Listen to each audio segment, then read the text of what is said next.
For centuries, women fought battles that history refused to write. Their labor kept kingdoms from crumbling. Their influence shaped rulers who never acknowledged them, and their voices, once dismissed, once silenced, have risen beyond question. Tonight, we step into the long, relentless struggle for equality. A fight waged in shadows, in whispered defiance, in moments where change seemed impossible, until the world could no longer ignore them. Before you get comfortable, take a moment to like the video and subscribe, but only if you genuinely enjoy what I do here. And let me know in the comments where you're tuning in from, and what time it is for you. It's always fascinating to see who's joining us from around the world. Now, dim the lights, maybe turn on a fan for that soft background hum, and let's ease into tonight's journey together. And ask yourself, what would you have done if the world refused to recognize your worth? It is the Middle Ages, and you wake up to the familiar ache in your limbs. The kind of tiredness that never truly fades, only lingers beneath the surface, waiting to greet you each morning like an old friend. The first thing you notice is the cold, not the crisp, refreshing kind. No, this is the deep, gnawing kind.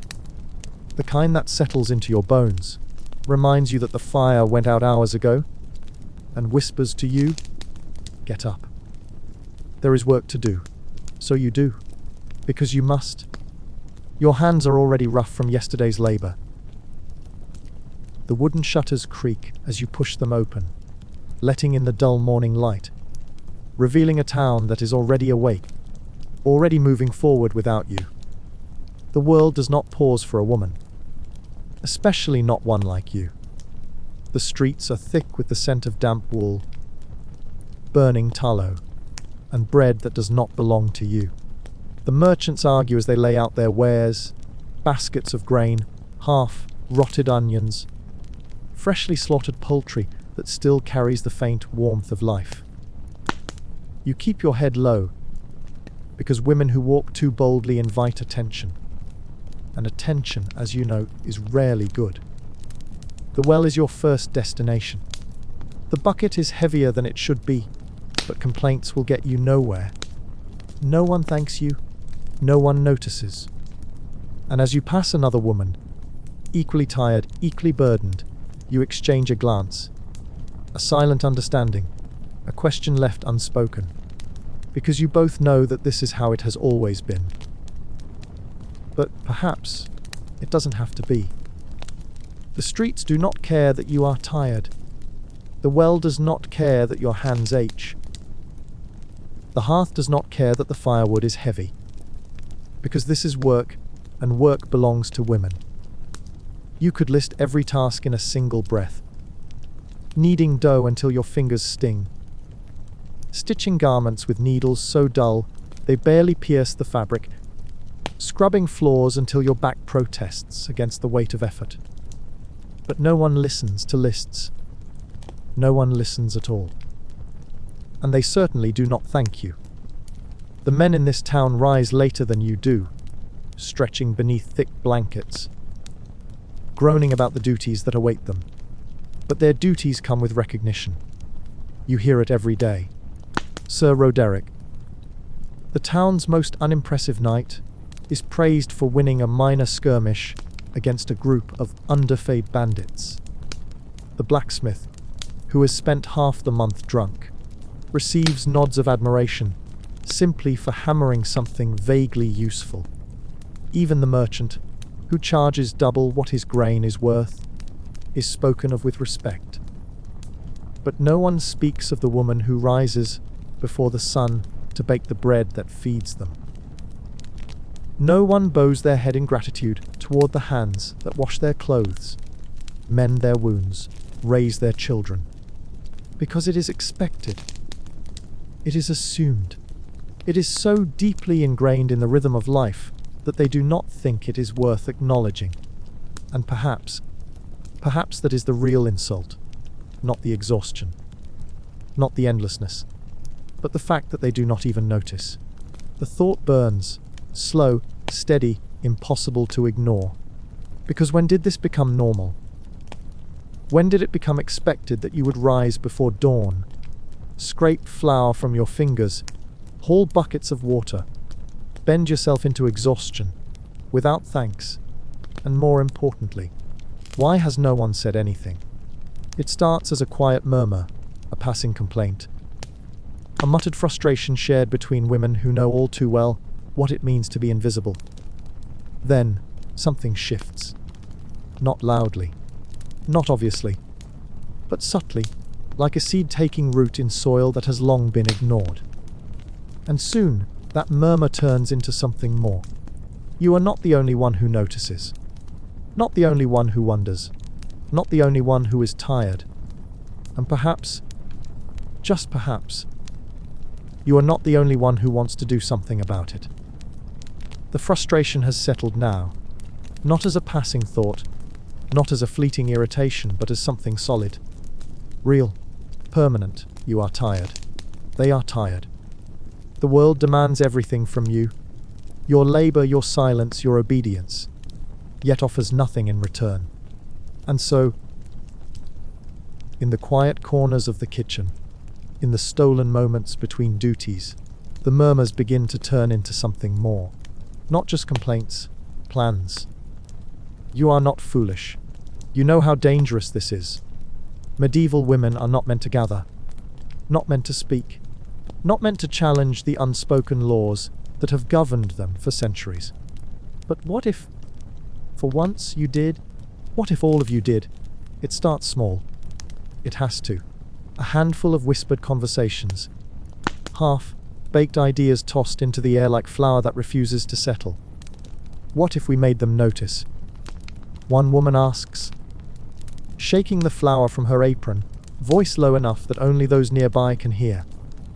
What if we stopped? Another dares, laughing, though the laughter holds no real humor. Because it is absurd, because it is impossible, but because, for the first time, someone is saying it aloud. You let the thought settle. Because perhaps it is not impossible. Perhaps it is just something no one has ever dared try. And perhaps, for the first time, medieval women will do the one thing they were never meant to do: demand to be seen. The air in the kitchen is thick, not just with the scent of flour and fire, but with something else. Something unspoken, uncertain, stirring beneath the surface. You keep kneading, pressing the dough beneath your fingers, movement steady even as your thoughts race. Because it is ridiculous, isn't it? The idea that anything could change, that anything could be different, that the silence, the thanklessness, the expectation without appreciation could actually be challenged. And yet, here you are. Here they are. Not laughing, not dismissing, not telling you to forget it, to swallow the thought, and accept the world as it is. They are listening. And that alone is dangerous. Because listening turns into thinking, and thinking turns into acting. You roll the dough into its final shape, brushing your flour, dusted hands against the rough fabric of your apron. The woman beside you does the same, glancing once, quick, sharp, assessing, and then, quietly, deliberately, like it is not remarkable at all, she speaks. If we were men, she says, they'd call us revolutionaries. The words land. They settle. And suddenly, you are no longer needing bread. You are needing possibility. Because what if? What if this didn't end as a conversation? What if, for the first time in centuries, medieval women did the one thing they were never supposed to do: demand change? The idea is dangerous. Not just because it challenges the rhythm of life, but because it suggests that women, forgotten, overlooked, dismissed, might actually have a voice. You do not speak of it loudly. You cannot. Instead, it lingers in whispers, exchanged beneath the steady hum of daily labor. It grows between bites of stolen bread, between shared glances, between moments where exhaustion turns into determination. And soon, It is no longer just yours. It belongs to all of you. The kitchen is no longer just a place of labor. It is a place where something new is growing. Not rebellion. Not yet. But something close. A movement, perhaps. A quiet, stubborn refusal to stay invisible. And medieval women. They are not meant to be seen. Which means this will be a fight. And fights, well, they require strategy.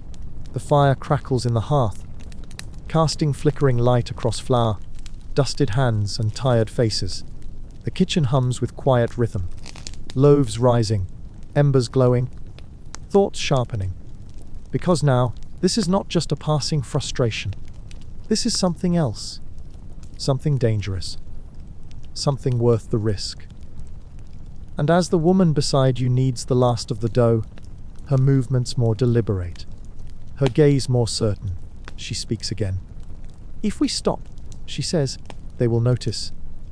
It is not a question, it is a fact. Because the truth is simple. Work only remains invisible when it does not demand recognition.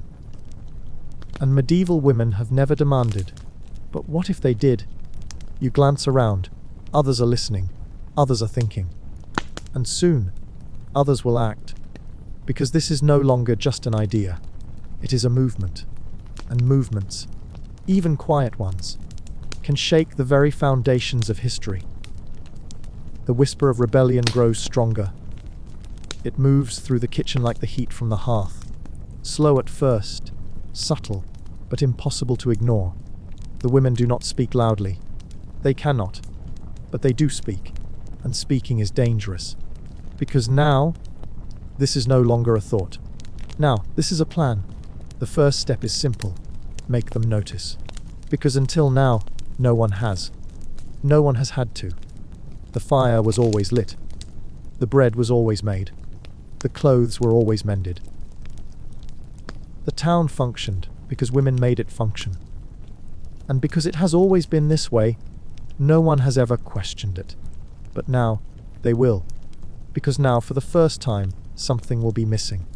The morning is different. Not loudly. Not obviously. But noticeably. The fires in some homes remain cold. The loaves do not rise. The water at the well lingers in buckets untouched. And suddenly, there is confusion. Not panic. Not yet. But curiosity. Irritation. A shifting discomfort that has never existed before. Because for the first time in their lives, the men of this town notice the absence. They notice that something is not right, and slowly, they begin to ask questions. Not kind ones, not considerate ones, but questions nonetheless. And that is the first victory, because now the silence is broken. Now, they must acknowledge what was never acknowledged before. Now, they must see. The absence lingers. At first, it is nothing more than an irritation, a delay in expectation, a moment of discomfort for men who have never had to question the rhythm of their daily lives. But discomfort grows, because food does not appear on the table as effortlessly as it once did. Because the fires remain cold, the water uncollected, the fabric unmended, and slowly the irritation turns into realization. They do not say it aloud, not yet. But they are beginning to understand. This town does not run without women. And for the first time, they are forced to see it. The marketplace is louder today, filled not with the usual haggling and grumbling over the price of grain, but with questions, accusations, unease. Where is the bread? Where is the firewood? Where are the hands that always, without fail, make the town function? Gone, not physically, but deliberately, and in their absence, the cracks in medieval life begin to show. Because now, they must do what has always been done for them. And they do not know how. A man, one of the merchants, important enough to expect obedience, but not powerful enough to command it, is the first to ask the real question. Not where is the food? Not why hasn't my cloak been mended? But what is happening? Because now, He understands. Something is wrong. And for the first time in history, medieval women have done the one thing they were never expected to do. Made themselves impossible to ignore. The town is shifting. Confusion is turning into uncertainty. Uncertainty is turning into fear.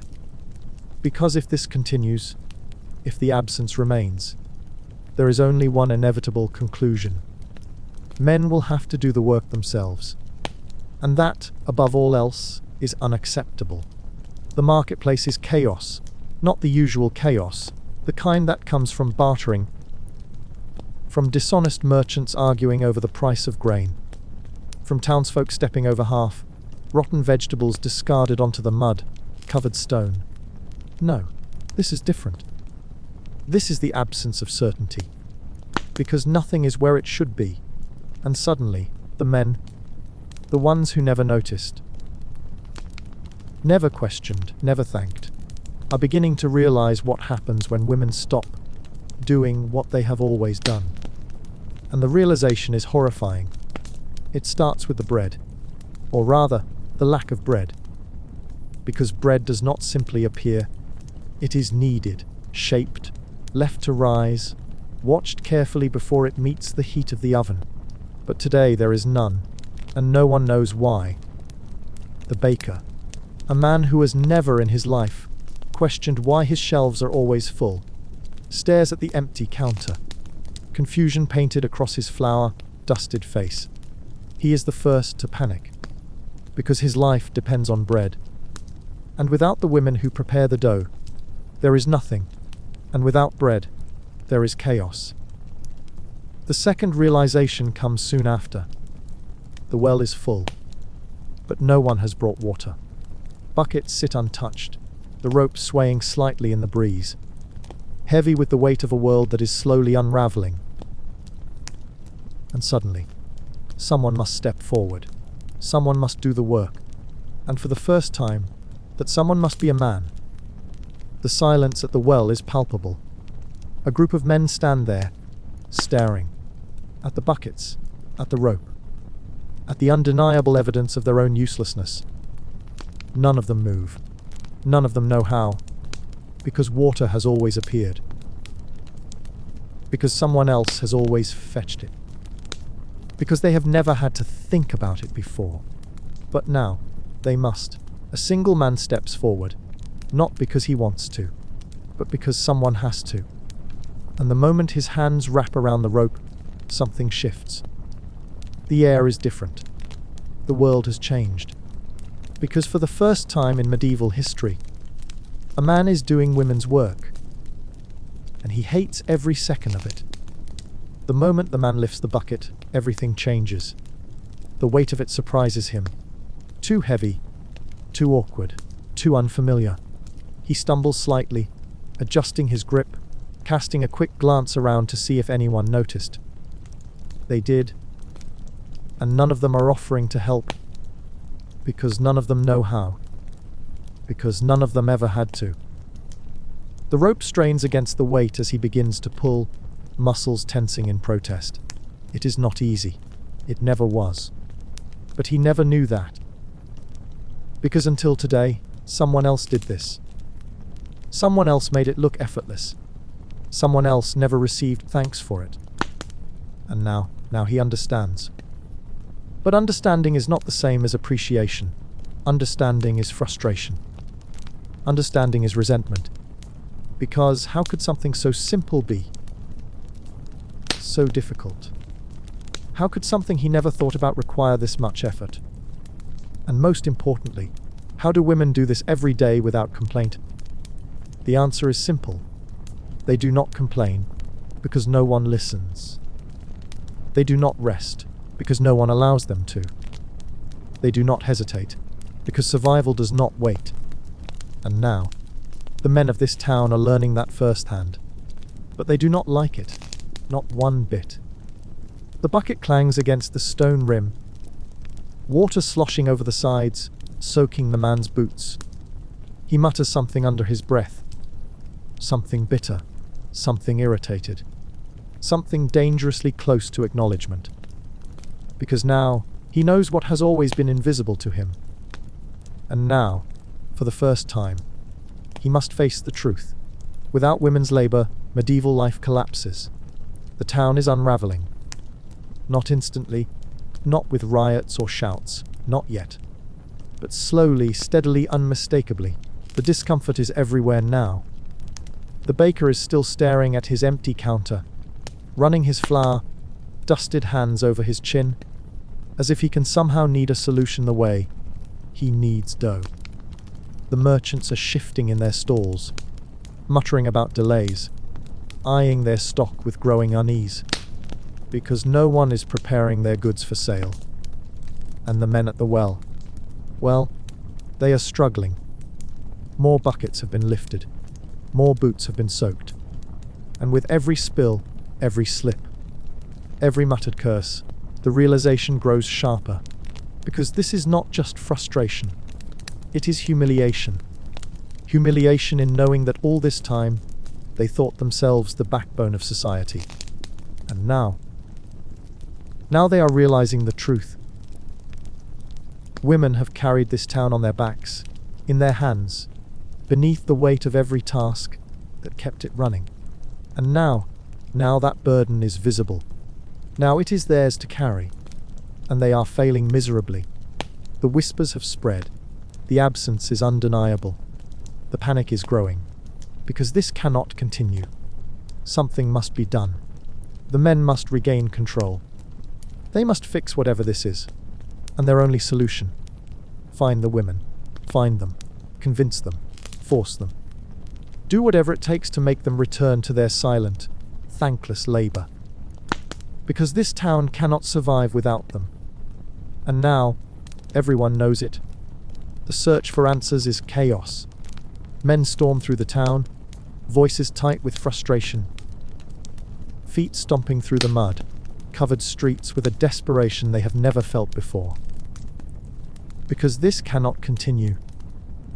This must be fixed. Order must be restored. But how? How do you fix something when you have never understood it? How do you rebuild something that you never realized was broken? The answer should be simple. Find the women. Make them return. But when they do find them, nothing goes as planned. They gather in the square, a collection of exhausted men, disheveled merchants, confused blacksmiths, irritated bakers, and then finally they speak, not kindly, not wisely, but with desperation. You must return, one says. This town needs you, another insists. And then, the biggest mistake of all. Do you not understand your duty? Silence. Heavy. Absolute. Because that is the wrong question. Because that is the reason they left in the first place. Duty. Duty? No. Women do not work because it is duty. Women work because they must. Because survival demands it. Because there was never another option. But now, there is. And that, more than anything, is terrifying. The women do not respond. Not immediately. Not in the way the men expect. Because they expected resistance, yes. Expected frustration, irritation, complaints. But silence. Silence is dangerous. Silence is powerful. And silence means they are not in control anymore. The town square is heavy with unease. The men shift, waiting, bracing for an argument. But what if the argument never comes? What if there is nothing to argue? Because the women do not need to explain themselves. They are not asking permission. And that, more than anything, is unsettling. Because it means it is not about negotiation anymore.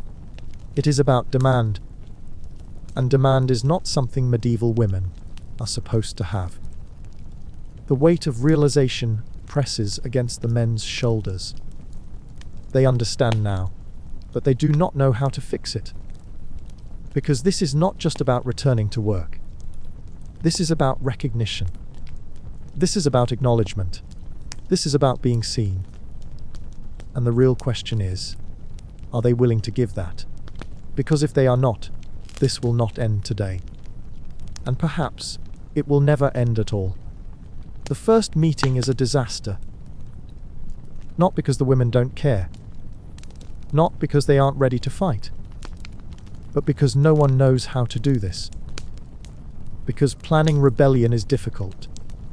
Because women in this town have never been allowed to gather unless it was for labor. Because they are trying to do something that has never been done before.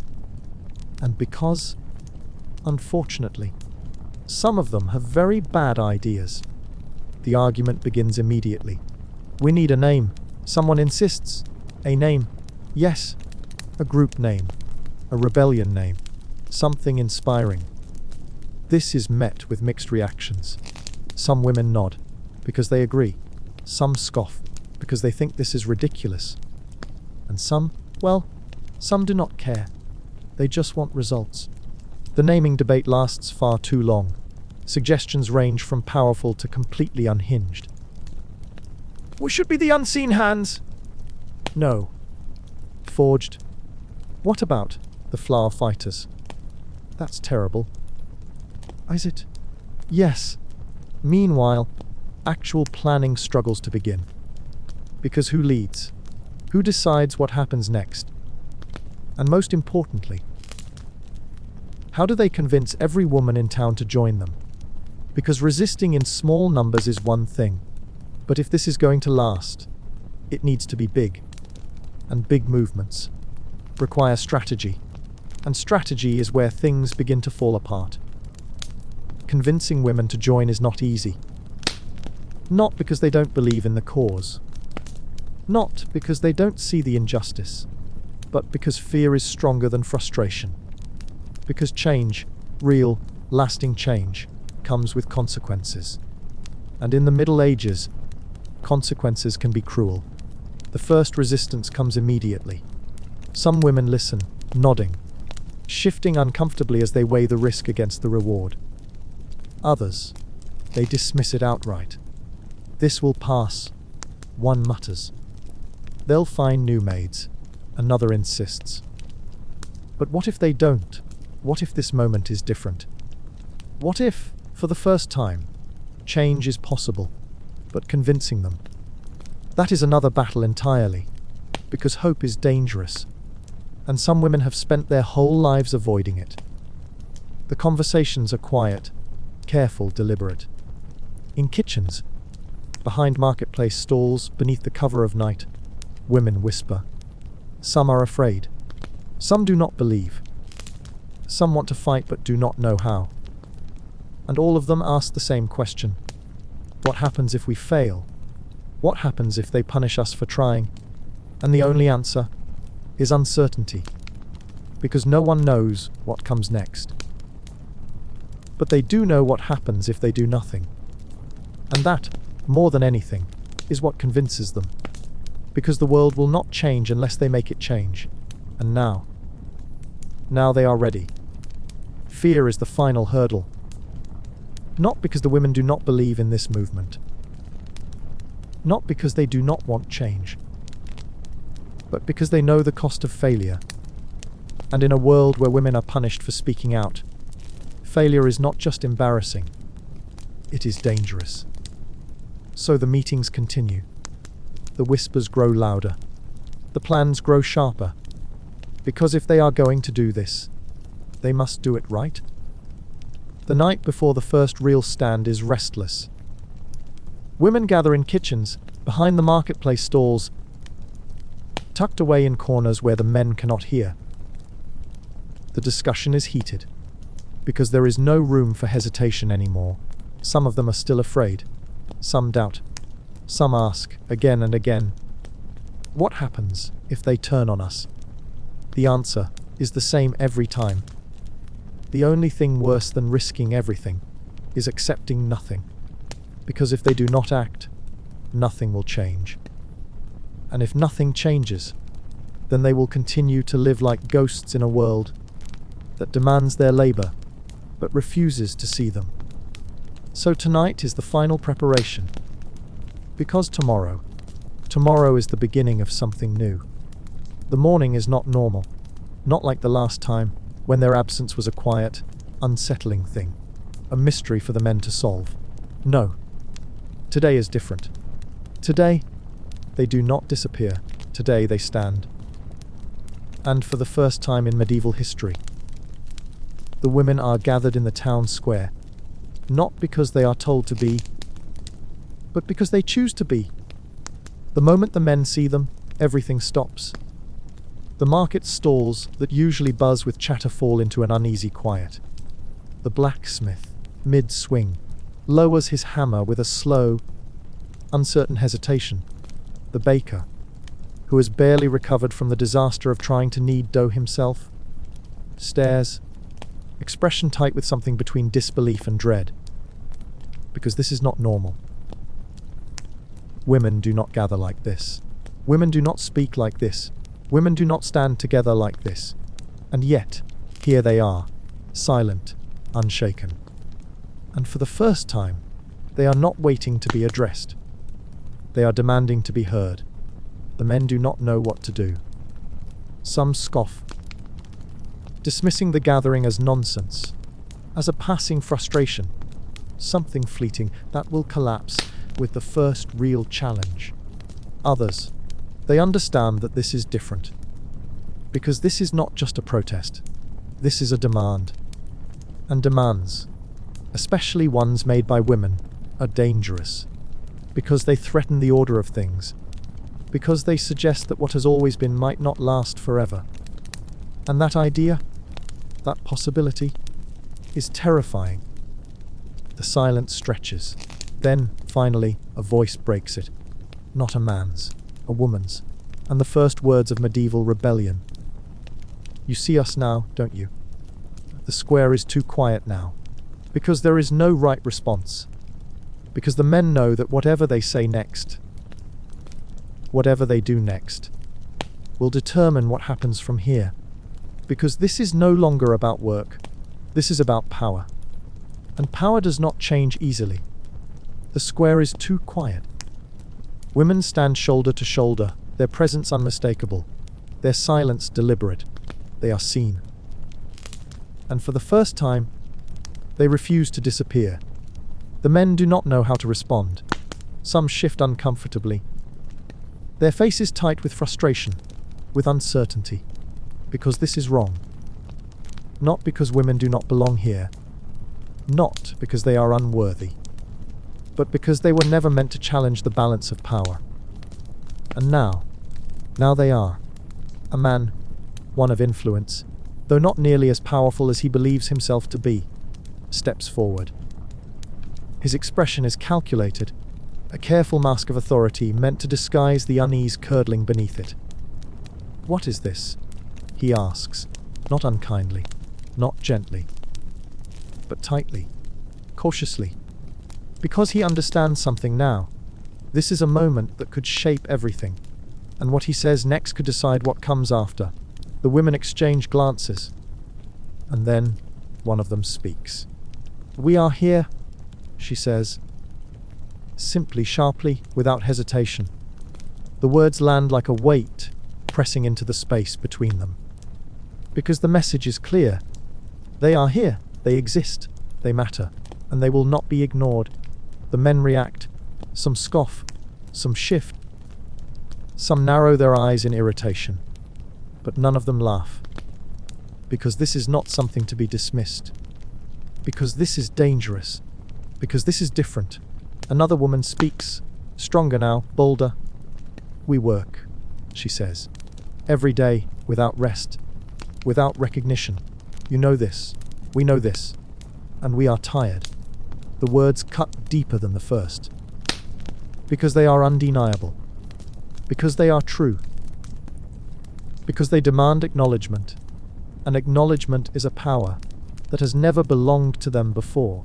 The man, the one who thought he had control over this moment, falters. Not noticeably. Not entirely. But enough. Because he cannot argue with truth. He can dismiss complaints. He can laugh at frustration. He can ignore the quiet murmur of discontent.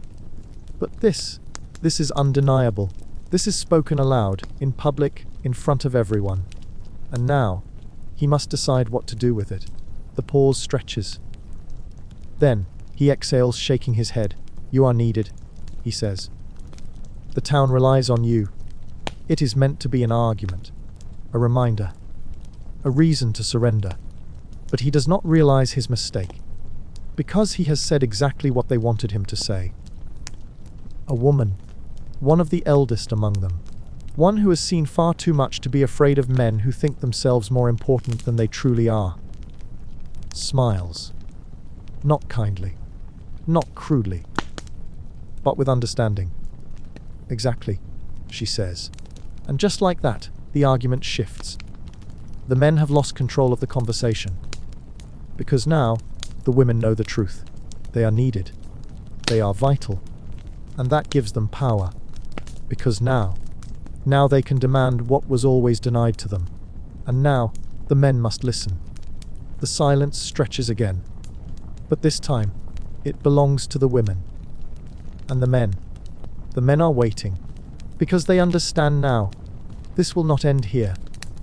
And whatever happens next will change everything.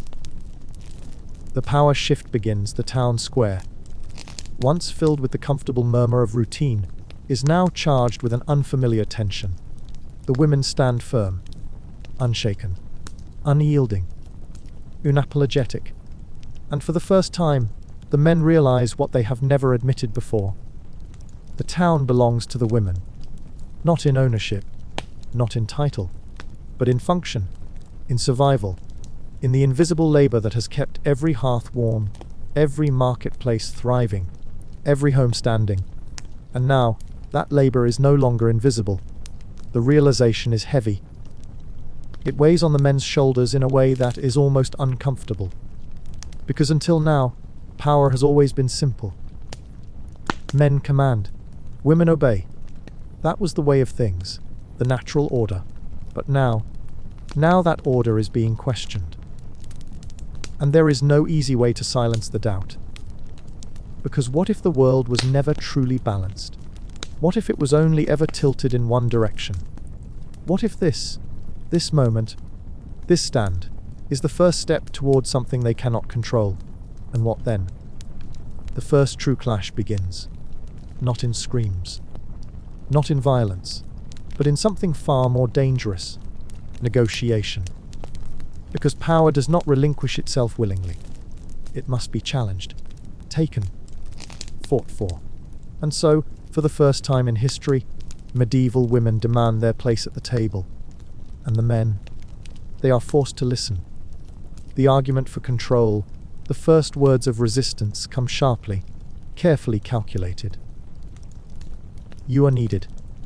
One of the men insists, voice strong, though not nearly strong enough to mask the underlying unease. We know. One of the women replies, equally firm. And that is the problem, isn't it? Because until now, need meant obligation.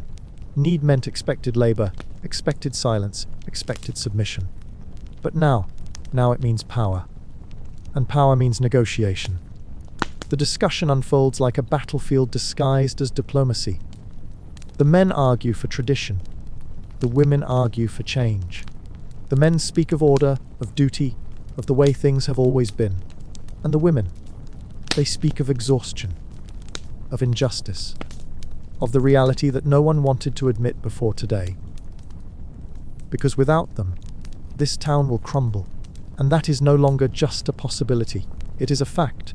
The fear is growing now, not loud, not obvious, but present, unmistakable, settling into the air like smoke from a fire that refuses to burn out. Because what happens if negotiation fails? What happens if neither side bends? What happens if this moment, this argument, marks the beginning of something far greater than anyone expected? Something that does not simply change this town, but changes everything. The men want an answer. The women refuse to give them one. Because this is no longer about compromise. This is about recognition. This is about acknowledgement. This is about power shifting, perhaps permanently. And they will not accept anything less. The first stand was silence. The second, demands. And what comes next? That depends entirely on the men's answer. The town square, once the stage for rebellion, now hums with a new kind of resistance. Because if power exists anywhere, it exists in money, and medieval women. They have never been allowed control over it. Until now. The first attempt is subtle. Not because they lack conviction, but because they know the risk. Because business belongs to men. Trade belongs to men. Wealth, property, influence, all of it, in the eyes of the world, belongs to men. Women. They are meant to labor, not profit. They can work. In kitchens. In markets, in the quiet corners of society. But they are not meant to own. And that must change. The first challenge. Selling without permission. The first woman who tries. Publicly, openly, deliberately. Faces immediate resistance. She is not hiding. She is not asking permission. She is simply claiming space that has never been given to her. And that alone is enough to cause chaos. The market does not welcome change. The stalls are lined with men, their wares stacked in neat rows, the rhythm of trade flowing as it always has. And then a woman joins them. A simple stall. Freshly baked bread, carefully woven garments, jars of preserved fruit. Things she has always made, always prepared. The difference. She is selling them herself. And that is unacceptable. The men react immediately, some with scoffs, some with laughter, some with outright fury. Because this is not how it works. She does not have permission. She does not have a right. And if she succeeds, if others follow, then everything they control will begin to crumble. Because money is power, and if women gain control over money, what happens next? The first day is filled with resistance. Men refuse to buy. Some mock.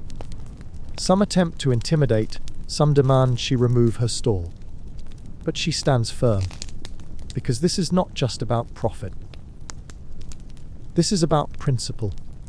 About the right to own, the right to earn, the right to build something that does not belong to someone else. And if they think she will surrender easily, they are wrong. The second challenge. Success means backlash. Word spreads faster than expected. Women whisper. They watch. They wonder. Because if one woman can sell, what stops them from doing the same? And that thought is dangerous. Because now, the movement grows. And the men, they panic. The first real retaliation comes quickly. Not through violence. Not yet. But through laws. Through restrictions. Through every loophole and rule that can be twisted to ensure that women cannot step into business without consequence. Because if they cannot stop them through intimidation, they will stop them through control. And now, the fight has become something bigger. Because this is no longer just about rebellion. This is about changing the very foundation of medieval society itself. The fight for financial freedom intensifies. The town is shifting, not with riots, not with chaos, but with something far more dangerous, change. Because now, women are not just resisting. They are building something new, and medieval society, it does not take kindly to change. The backlash begins. The first restrictions come swiftly. A new rule: no woman may own a stall without a man's permission. A second: no woman may trade without oversight. A third: all earnings must be registered under a male guardian's name. Because if they cannot stop the rebellion, they will cage it, control it, make it impossible to thrive. Because that is how power works. It does not fall. It adapts. And if women want to win, they must adapt faster. The resistance evolves. The first solution is obvious. If women cannot own stalls, they will work without them. Markets become less about formal trade and more about carefully orchestrated exchanges. Bread sold from door to door, not from stalls. Garments traded in secret, not in open marketplaces. Skills exchanged quietly, deliberately, beneath the watchful eyes of those who would see them fail. They are working without permission. And the men, They cannot stop what they cannot see. The second solution: outsmarting the laws. The next adaptation is financial trickery. If women cannot own money outright, they will find other ways to control it. New methods emerge: hidden agreements, informal contracts, wealth disguised as gifts, coin given not in trade but in trust, stored away where law cannot reach it. Because wealth is power, and power, it is shifting, slowly, carefully, unmistakably, and medieval men are beginning to realize it. The growing threat: what started as rebellion has become survival. Women are not just fighting for recognition, they are fighting to thrive. To own something that cannot be taken from them. And the town does not know how to stop them. Because every new restriction is met with a clever workaround. Every new attempt to control them only pushes them toward sharper, smarter defiance. And soon it will not be just this town. Soon this movement will spread. Because medieval women are learning something dangerous, powerful, unforgettable. They can create their own future, and no law will stop them. The movement was no longer whispered plans shared over kneaded dough, or hushed conversations exchanged in the shadows of kitchens.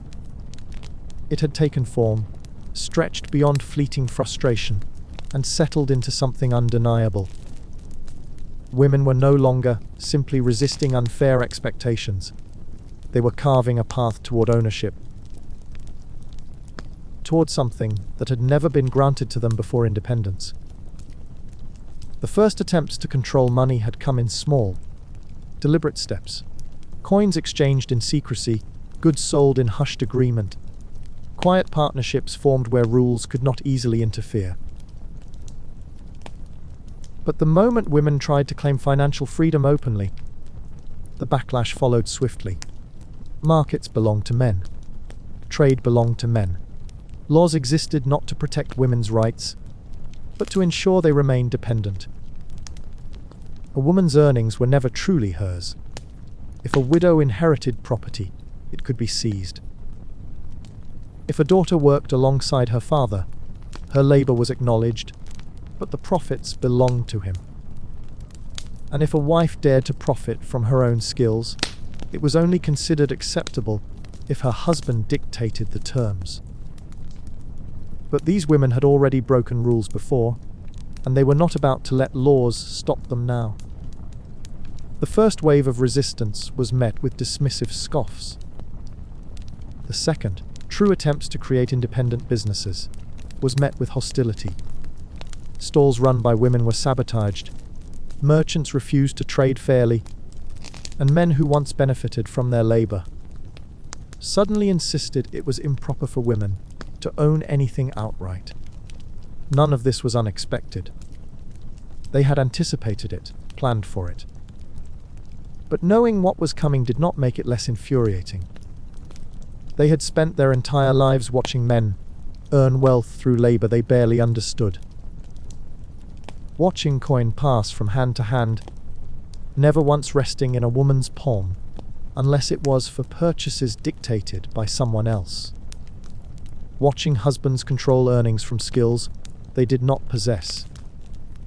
Watching fathers build businesses while daughters provided half the work, but received none of the credit.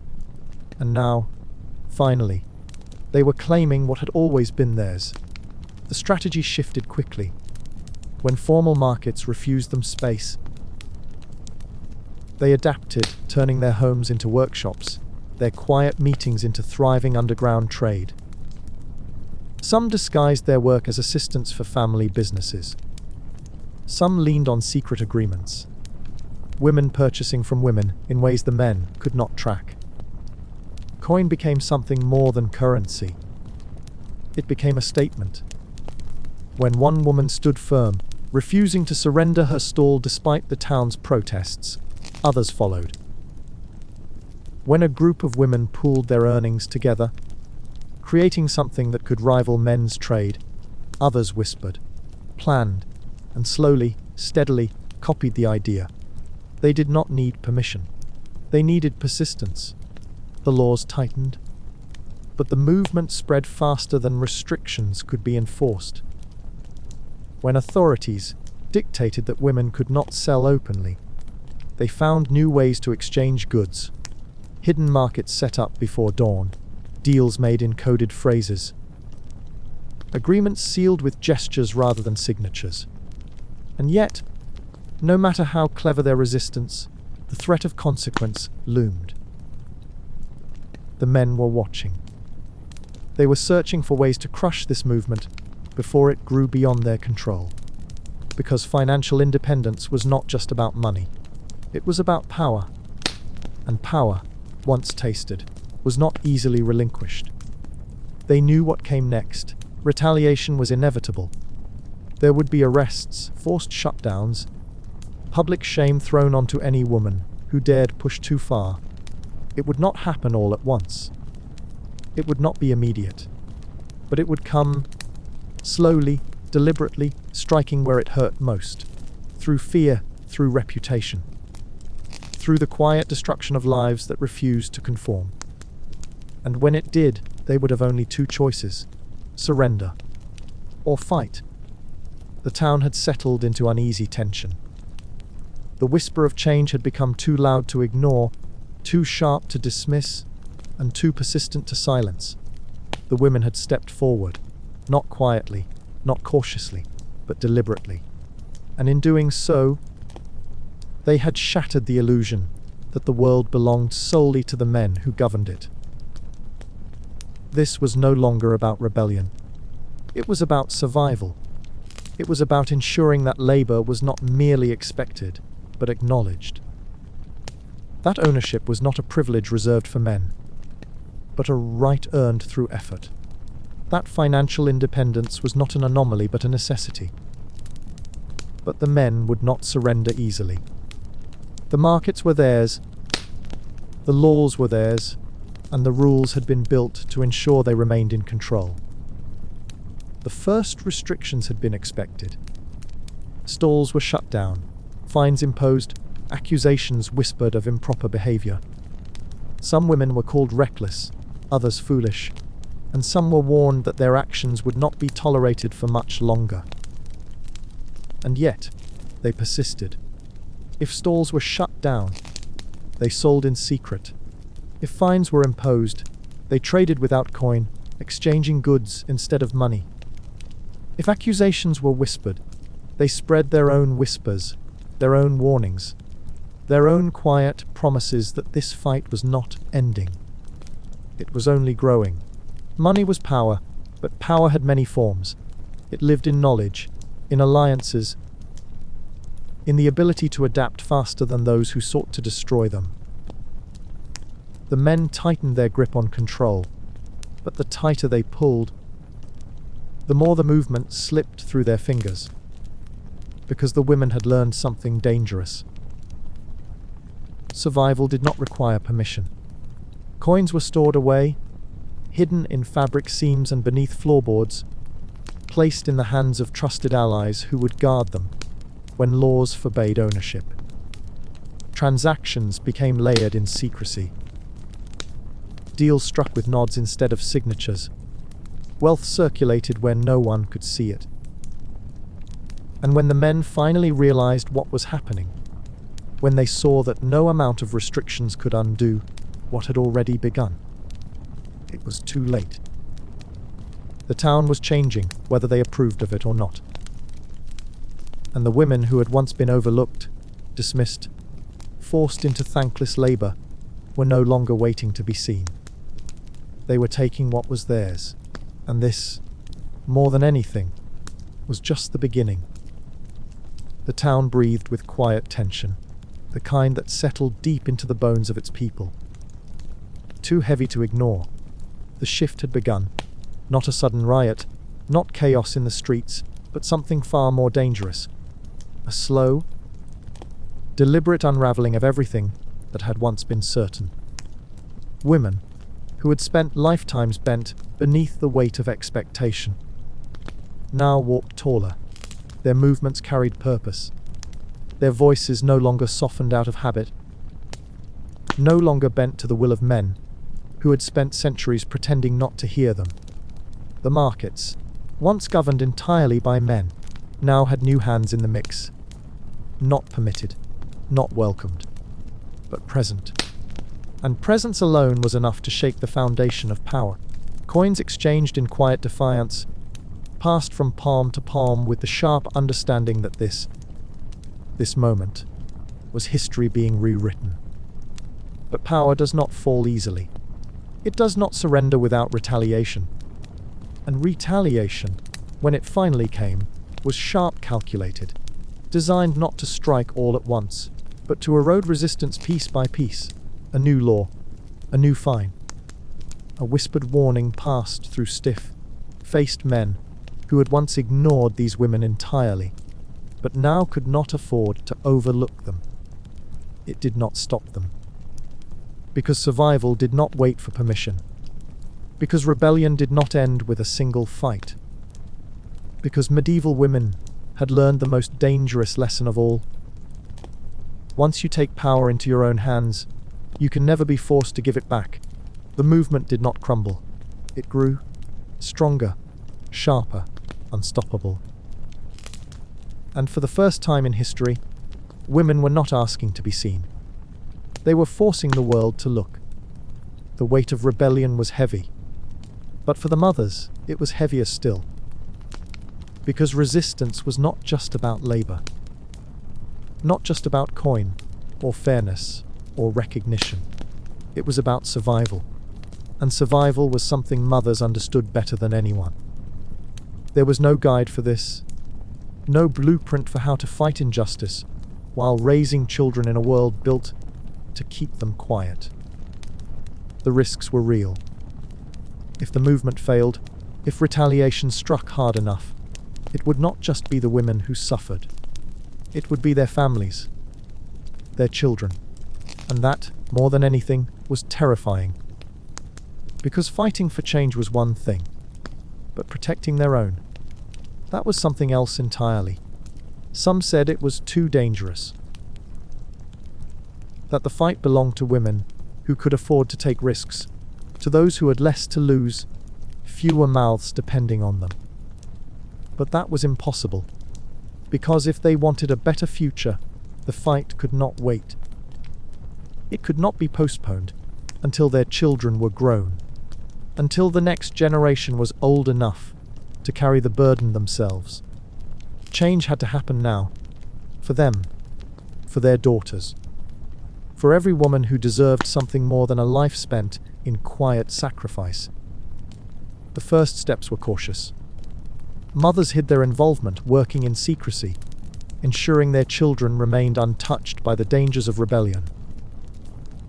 Some wove resistance into their daily routines, speaking in code, teaching lessons that would shape their daughters into women who would never accept silence as their fate.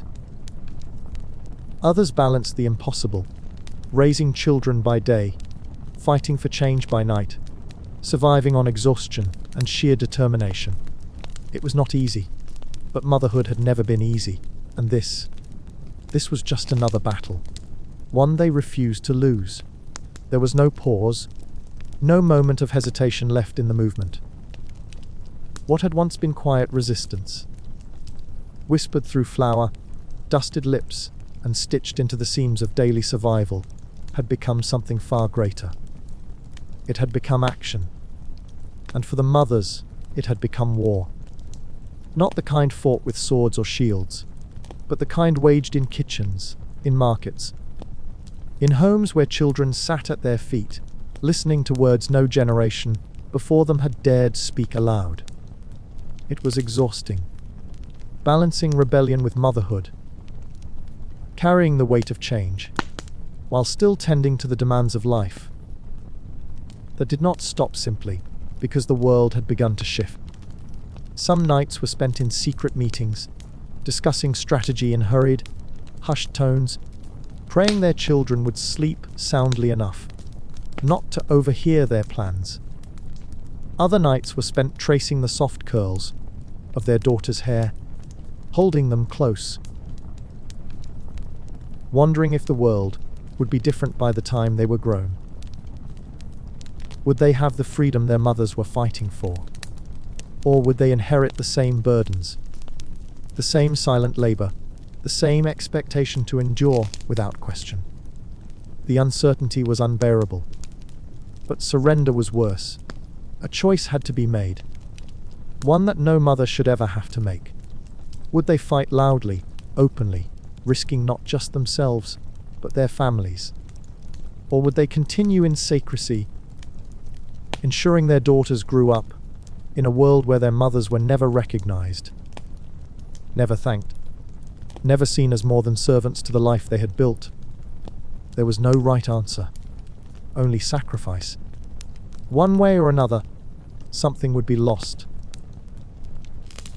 But for the women who had spent lifetimes surviving without choice, even the smallest taste of control was worth the risk.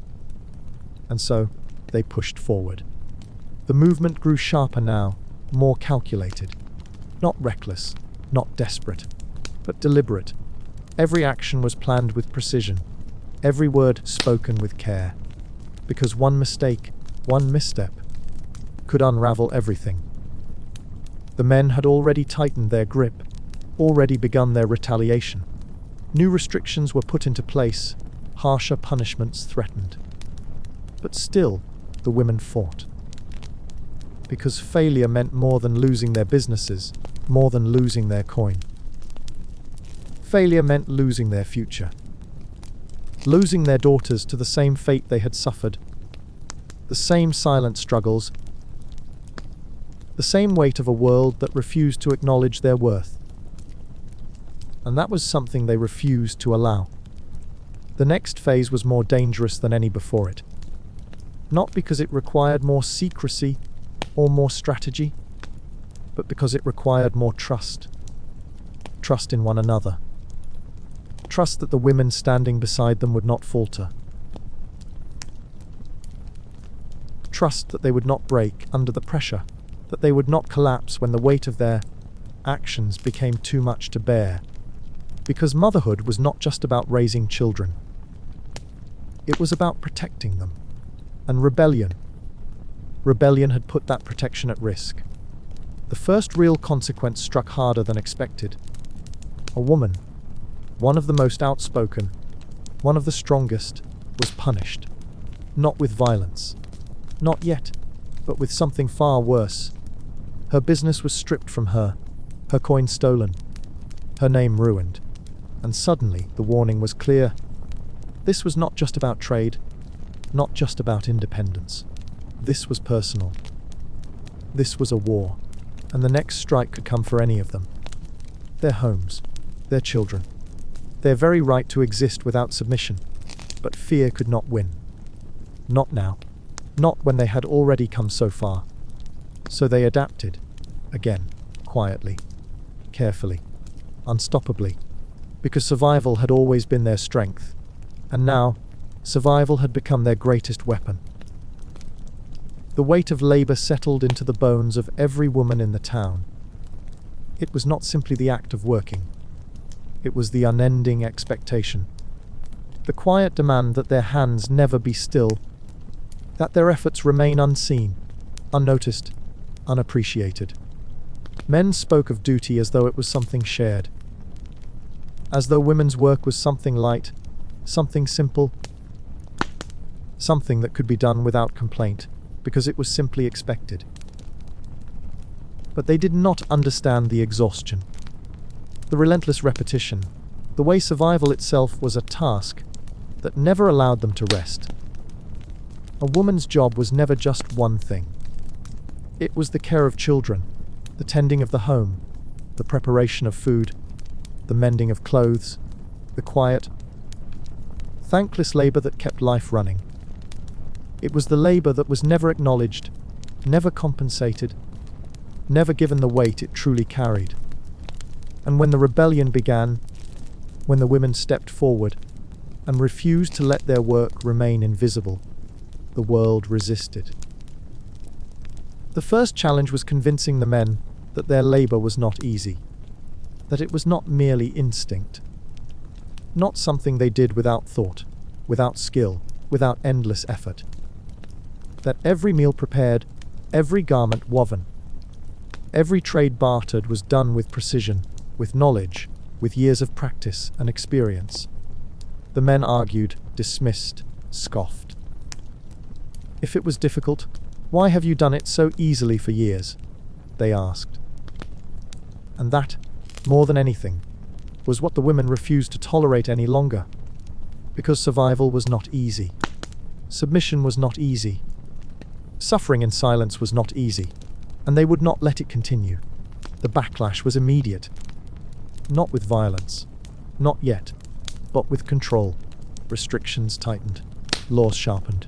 Expectations became heavier, as if pressing down hard enough would force the women back into the roles they had dared to question. It did not work, because they had already tasted resistance, already felt the quiet power of defiance beneath their fingertips.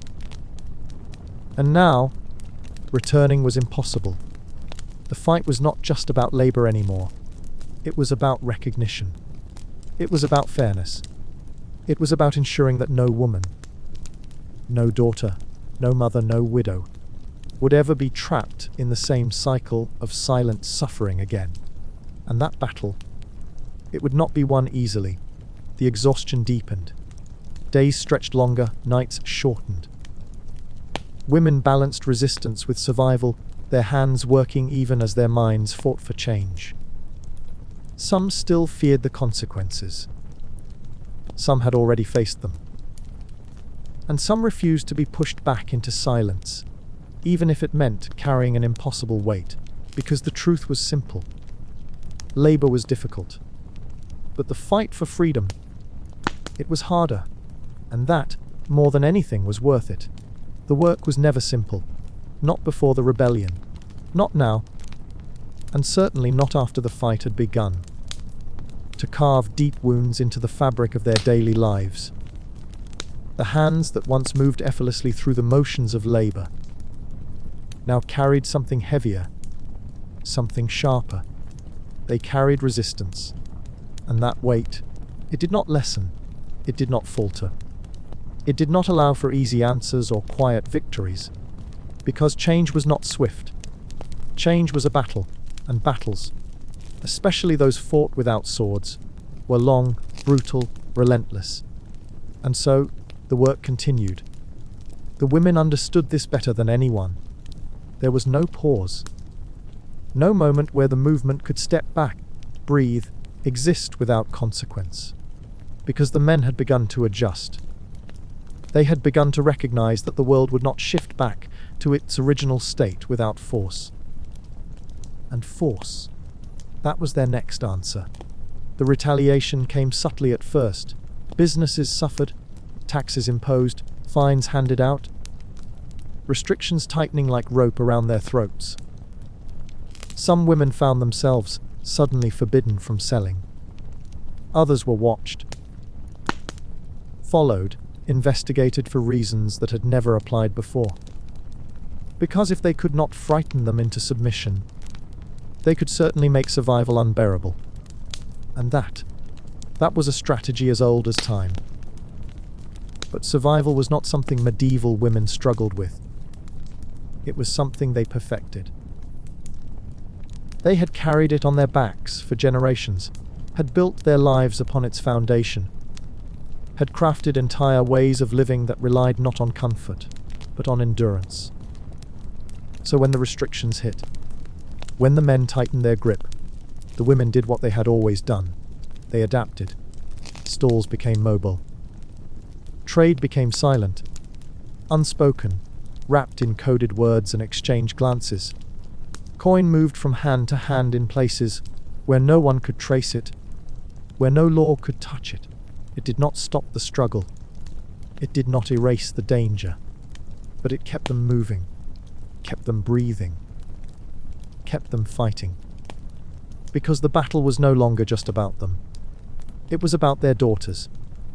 It was about every girl who had watched her mother work, without rest, without thanks, without acknowledgement. It was about ensuring that when they grew, when they learned, when they stepped into the world, it would not demand their silence in the same way it had demanded their mothers. And for that, they would endure anything. The movement had already changed everything. But this was only the beginning. Because men still held power. Because laws still stood against them. Because their fight was far from over. And victory was something they would have to carve out of history itself. Brick by brick. Hand by hand. Step by step. Until there was no question. Until there was no doubt. Until the world saw what they had always known. That their labor had never been easy. That their fight had never been reckless. That their survival had never been a choice. And that, when given the chance, medieval women were never just workers. They were warriors. And they would never stop until the battle was won. The work never ended. Even when rebellion stretched into the fabric of daily life, even when laws sharpened, even when markets shifted beneath the weight of resistance, one duty remained. Unchanged, unshaken, inescapable. Motherhood, because survival was not just about them. It was about the next generation, the daughters who would inherit this fight, the sons who would be raised in a world where the rules might finally bend. And raising children in the midst of revolution, that was its own battle. Motherhood was never simple. It was not just tending to scraped knees and sleepless nights. It was shaping futures in ways no one acknowledged, crafting resilience where history demanded submission, teaching lessons that stretched far beyond household chores and quiet obedience. It was preparing them for a world that might not be kind. A world that, if this fight failed, would place heavy expectations upon their daughters. A world that, if left unchanged, would raise sons into men who did not understand the weight women carried. And so, mothers fought. Not just in the streets, not just in the marketplace, but in their homes. They whispered truths where others feared to speak them. They taught their daughters that their worth was not measured by their ability to serve. And they taught their sons to see, to notice, to understand, to recognize the invisible labor that kept the world moving. Because rebellion was not just about winning now. It was about ensuring that when this generation grew, the fight would not have to be fought again. There was no blueprint for raising children in defiance of tradition. Some women shielded their children from the struggle, hiding them behind the illusion of normalcy, hoping to protect them from consequences that had yet to come. Others involved them. Let them listen. Let them ask questions that had never been asked before. A daughter watching her mother refuse silence. A son seeing his mother stand against the world, learning that strength was not defined by gender, but by conviction. And that, more than any law, more than any rule, was how change began. This was not just a rebellion. It was a lesson. A preparation for something greater. Something permanent. Because if mothers succeeded, if they raised daughters who did not yield, sons who understood, then this fight would not have to be fought again. Then history would not repeat itself. And in the end, that was the most important victory of all. The resistance had transformed.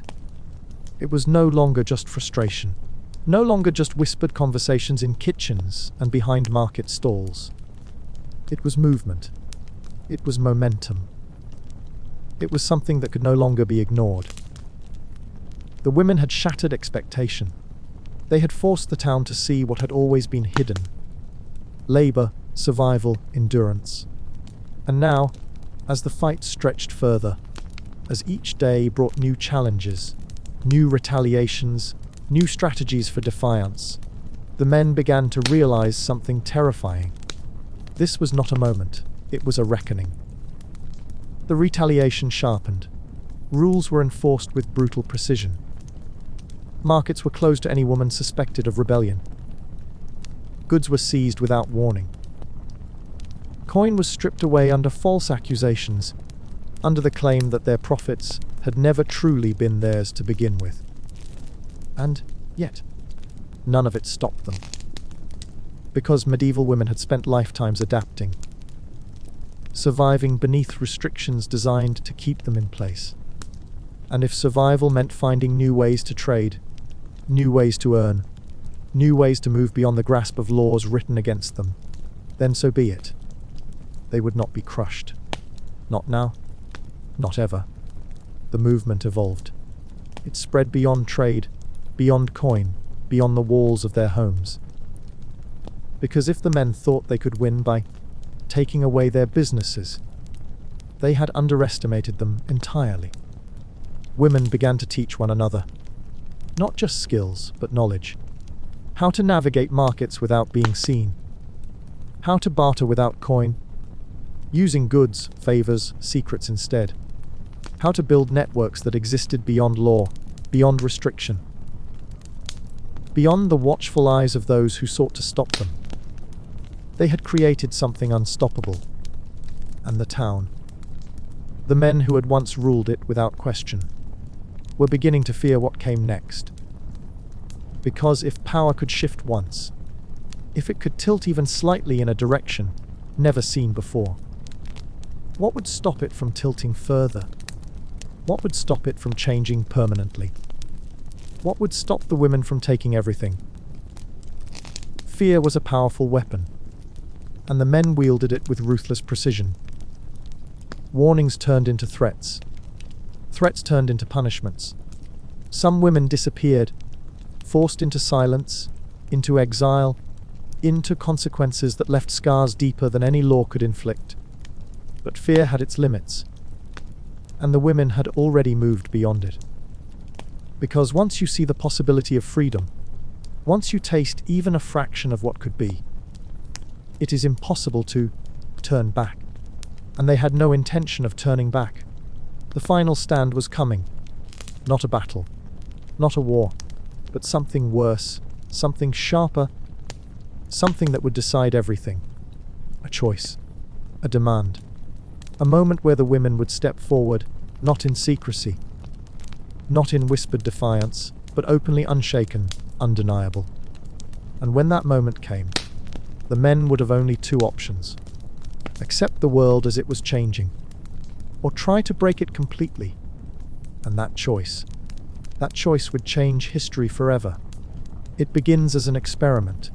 The men, faced with undeniable proof that women's labor is essential, decide, with misguided confidence, that perhaps, just perhaps, they are perfectly capable of handling these tasks themselves. Because how hard can it really be? The first disaster strikes immediately in the kitchens. Bread is supposed to be simple. Flour, water, kneading, right? Yet somehow, what emerges from the ovens closely resembles bricks, rather than anything remotely edible. One particularly ambitious man attempts to salvage his creation by slicing it with a knife. The knife breaks. The bread does not. Another tries boiling water for soup. A simple task, except the fire refuses to cooperate.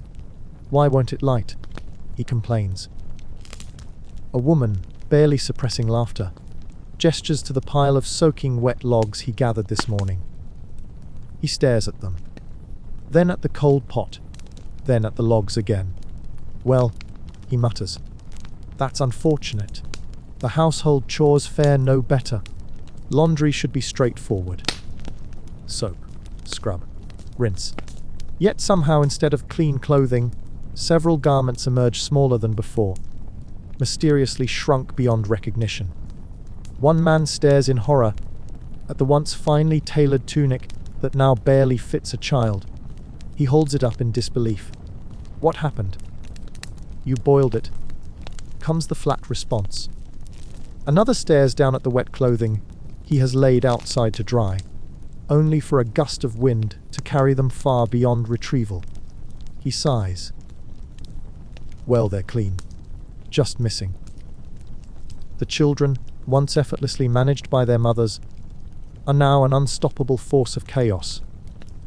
A group of men attempt to corral them, using logic, stern warnings, and vague promises of discipline. The children do not care, they scatter. A man once respected as a leader in town now finds himself desperately chasing a toddler who has somehow managed to climb onto a rooftop. Another holds an infant, staring at it as though it has malicious intent, whispering. It keeps looking at me like it knows I have no idea what I'm doing. By the end of the first day, the men are exhausted. The town is barely functional. The kitchens are a mess. The laundry is ruined. A goat, previously nowhere near the household, is somehow in a bedroom. Everything has descended into chaos. The experiment is over. They gather, defeated, accepting what has been painfully obvious from the start. Women's work is not easy. It never was. And now, for the first time, they know it. And they will never underestimate it again. The town was in complete disarray. Not the kind of disarray that was manageable. The kind that could be tidied up with a few careful hands and a firm voice. No. This was the kind of chaos that snowballed into catastrophe before anyone could stop it. And the men had no idea what to do. It had been 3 days since they had attempted to prove that women's work was easy. 3 days since they had stood proudly in the marketplace, insisting they could handle things themselves. 3 days since the women, completely fed up, had simply let them try. And now everything was falling apart. The marketplace, once orderly, was an absolute mess. Food spoiled faster than expected, because someone had forgotten to store it properly. A cart tipped over when one man miscalculated the weight of grain sacks and nearly took down half the market with it. And the bread, dear God, the bread, it was inedible. It was harder than stone. A single bite had nearly sent a merchant to the town healer after he cracked a tooth on the supposed fresh loaf. And the worst part, the men were still trying to sell it. The home front was no better. Laundry had become a town-wide mystery. Clothes had gone missing, blown away in the wind, shrunk into doll-sized garments. Or worse, dyed strange colors because someone didn't understand how to properly mix soaps and rinses. One particularly unfortunate husband had washed all the linens in red dye, leading to his entire family looking like they had been dipped in blood for dramatic effect. Another had scrubbed dishes with flour instead of soap, leaving them covered in a strange, sticky paste that refused to come off. And no one, not a single man in town, could figure out how to properly sweep without somehow making the dust situation worse. The children had grown wilder, sensing weakness. Where their mothers had once been firm yet fair, guiding them with practiced patience, their fathers were entirely unprepared. A group of toddlers had escaped supervision entirely and were now running a tiny, chaotic kingdom in the town center, aggressively bartering rocks like they were gold coins. A blacksmith had lost track of his youngest son, only to find him 3 hours later, sitting triumphantly on the roof of the town hall, wielding a wooden spoon as a scepter. And one unfortunate father had managed to lose all 6 of his children in the same afternoon, only to discover that they had snuck into the bakery and were now buried under flour sacks, giggling uncontrollably. It was complete and utter madness. By the 4th day, the men could no longer deny the truth. Women's work was not easy, not simple, not something that happened without thought, without effort, without skill. It was labor. It was dedication. It was the very thing keeping the town from crumbling into ruin. And now they had to do something they had never done before. They had to apologize. The attempt at reconciliation was awkward. At first, They tried subtle gestures, leaving extra coin where it could be found, offering small gifts, poorly made but given with the best intentions. But none of it was enough, because apologies had to be spoken aloud, and that was uncharted territory for men who had never acknowledged how much they depended on the women in their lives. The first official apology was painful to witness. A merchant stood before his wife, wringing his hands nervously, struggling to form the words. I appreciate what you do, he started, voice uncertain. She raised an eyebrow, waiting. He cleared his throat. It's not that I ever thought your work was easy. Her expression sharpened instantly. Really? Okay, maybe I did. But I don't now. He rushed forward, holding out a truly awful loaf of bread as a peace offering. I tried baking, he admitted, grimacing. She inspected the loaf, tapped it gently against the table, and watched as it refused to break. Silence stretched between them. So, he continued carefully, perhaps you could return to your kitchen. Just when you have time, of course. No pressure. But, please. Other apologies followed. Men approached their wives, their daughters, their mothers, sheepish but determined to admit their mistakes.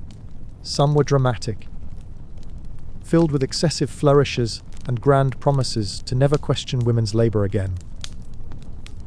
Others were short and desperate, simply muttering, "Help, please help." But every single one was genuine. And the women, they listened, they considered, and, after much deliberation, they agreed to return, not without conditions, not without acknowledgement, but with the understanding that things would change. Because this was not surrender, this was recognition. And now, the town would never forget it again. The men had run out of options. The town was in ruins, not physically, but in the slow, creeping way that only happens when people who don't know how to do basic tasks are forced to do them anyway. Laundry, a disaster. Cooking, unbearable. Childcare, an absolute catastrophe. It was time for them to face the truth. Or, more realistically, they needed to come up with truly absurd excuses to avoid doing anything. The first excuse was simple. The fire doesn't listen to me. One man declared, arms crossed, tone utterly defeated. The women blinked at him. It's a fire, one finally said. Yes, he sighed, dramatic and broken. But it refuses to behave. How? He gestured vaguely at the ashes in front of him. It doesn't work when I tell it to. It doesn't respect me. I think it misses you. The women were unimpressed. The next excuse was worse. I tried cleaning. Another man admitted, looking deeply upset, but I got emotionally attached to the dirt. This time, the women just stared at him. I don't understand, one finally said. He nodded, solemn. I was sweeping. At first, I was committed. I was ready to fight against the filth. But then I thought about it. This dirt has been here for years. It has witnessed everything. It has stayed loyal to this house. Silence. It has been with us through good times and bad. Who am I to just get rid of it? The women actively refused to entertain this nonsense. The dirt was removed. The man mourned it deeply. Another man, desperate to avoid the impossible task of making food was actually edible, tried a different approach.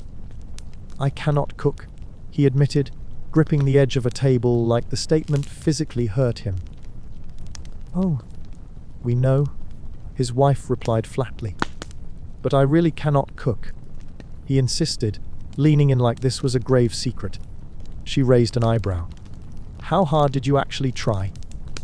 He hesitated, then sighed heavily, looked away, and muttered. The chicken caught fire before I put it in the oven.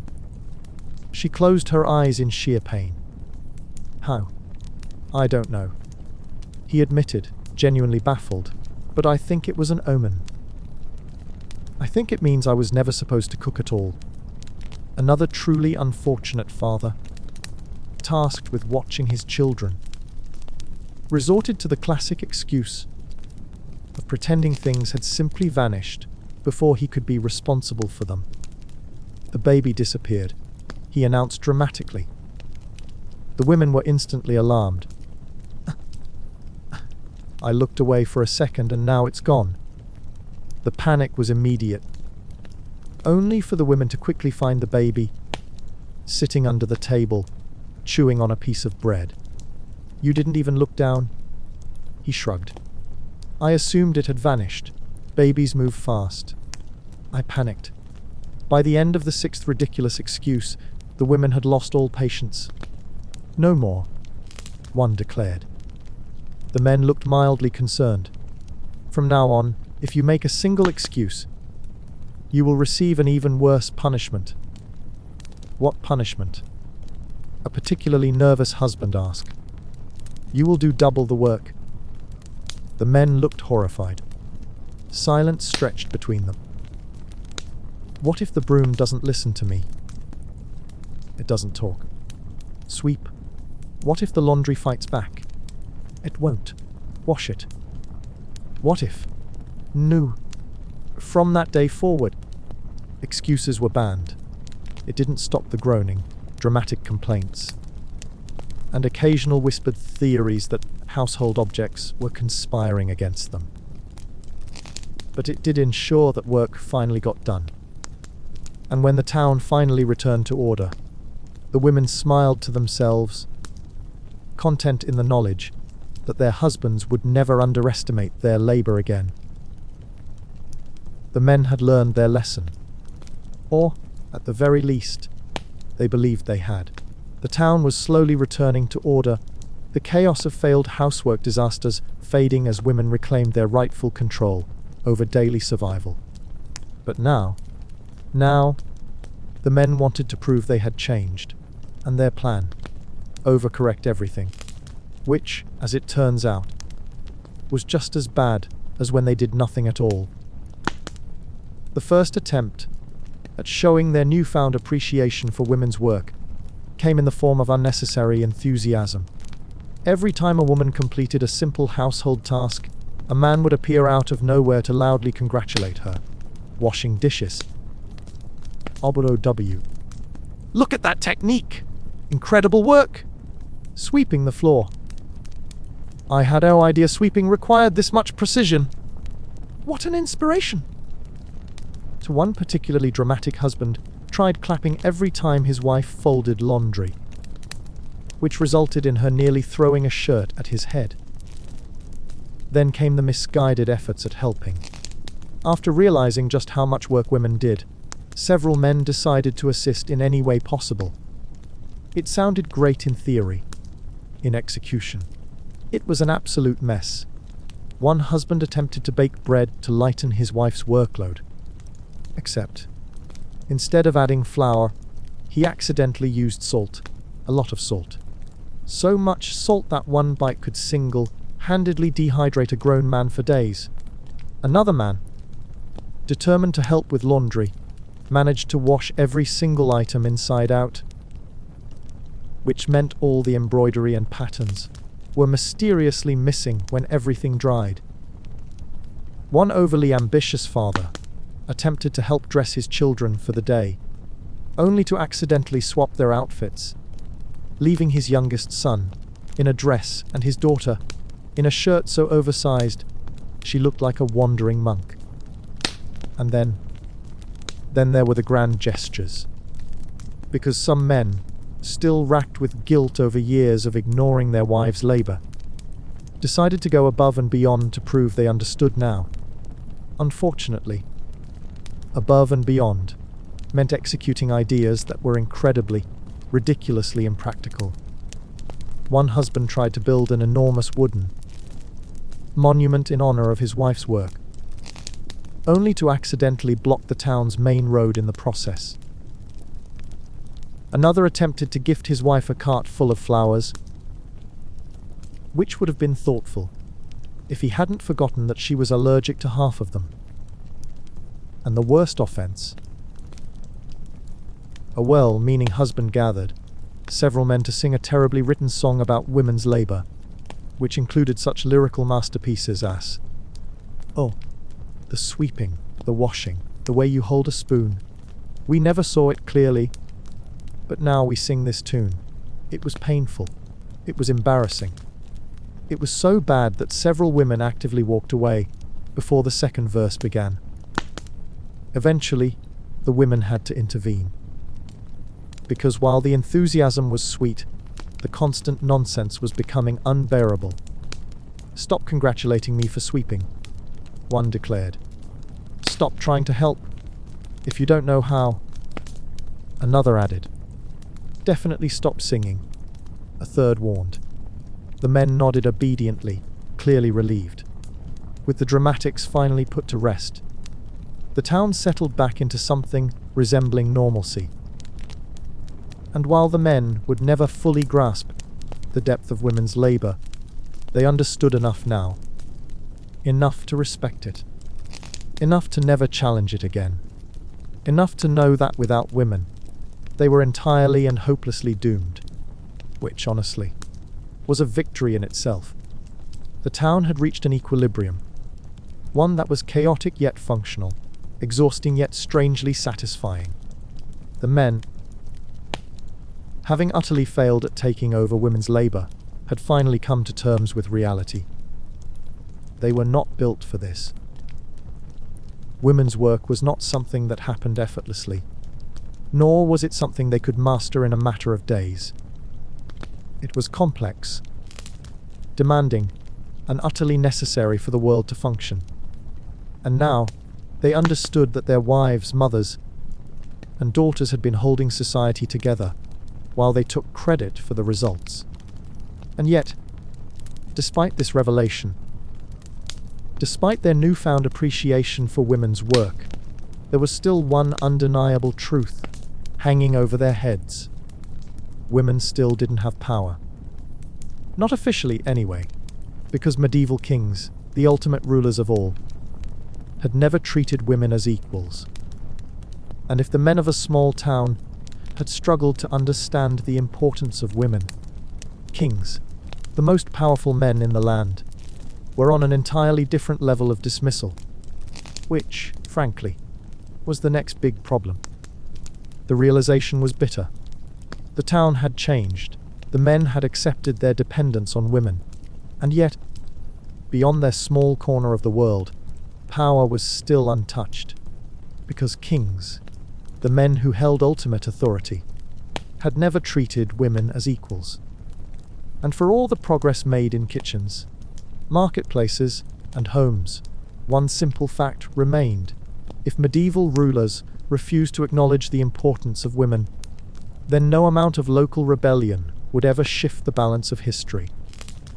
Kings had always seen women not as individuals, but as tools.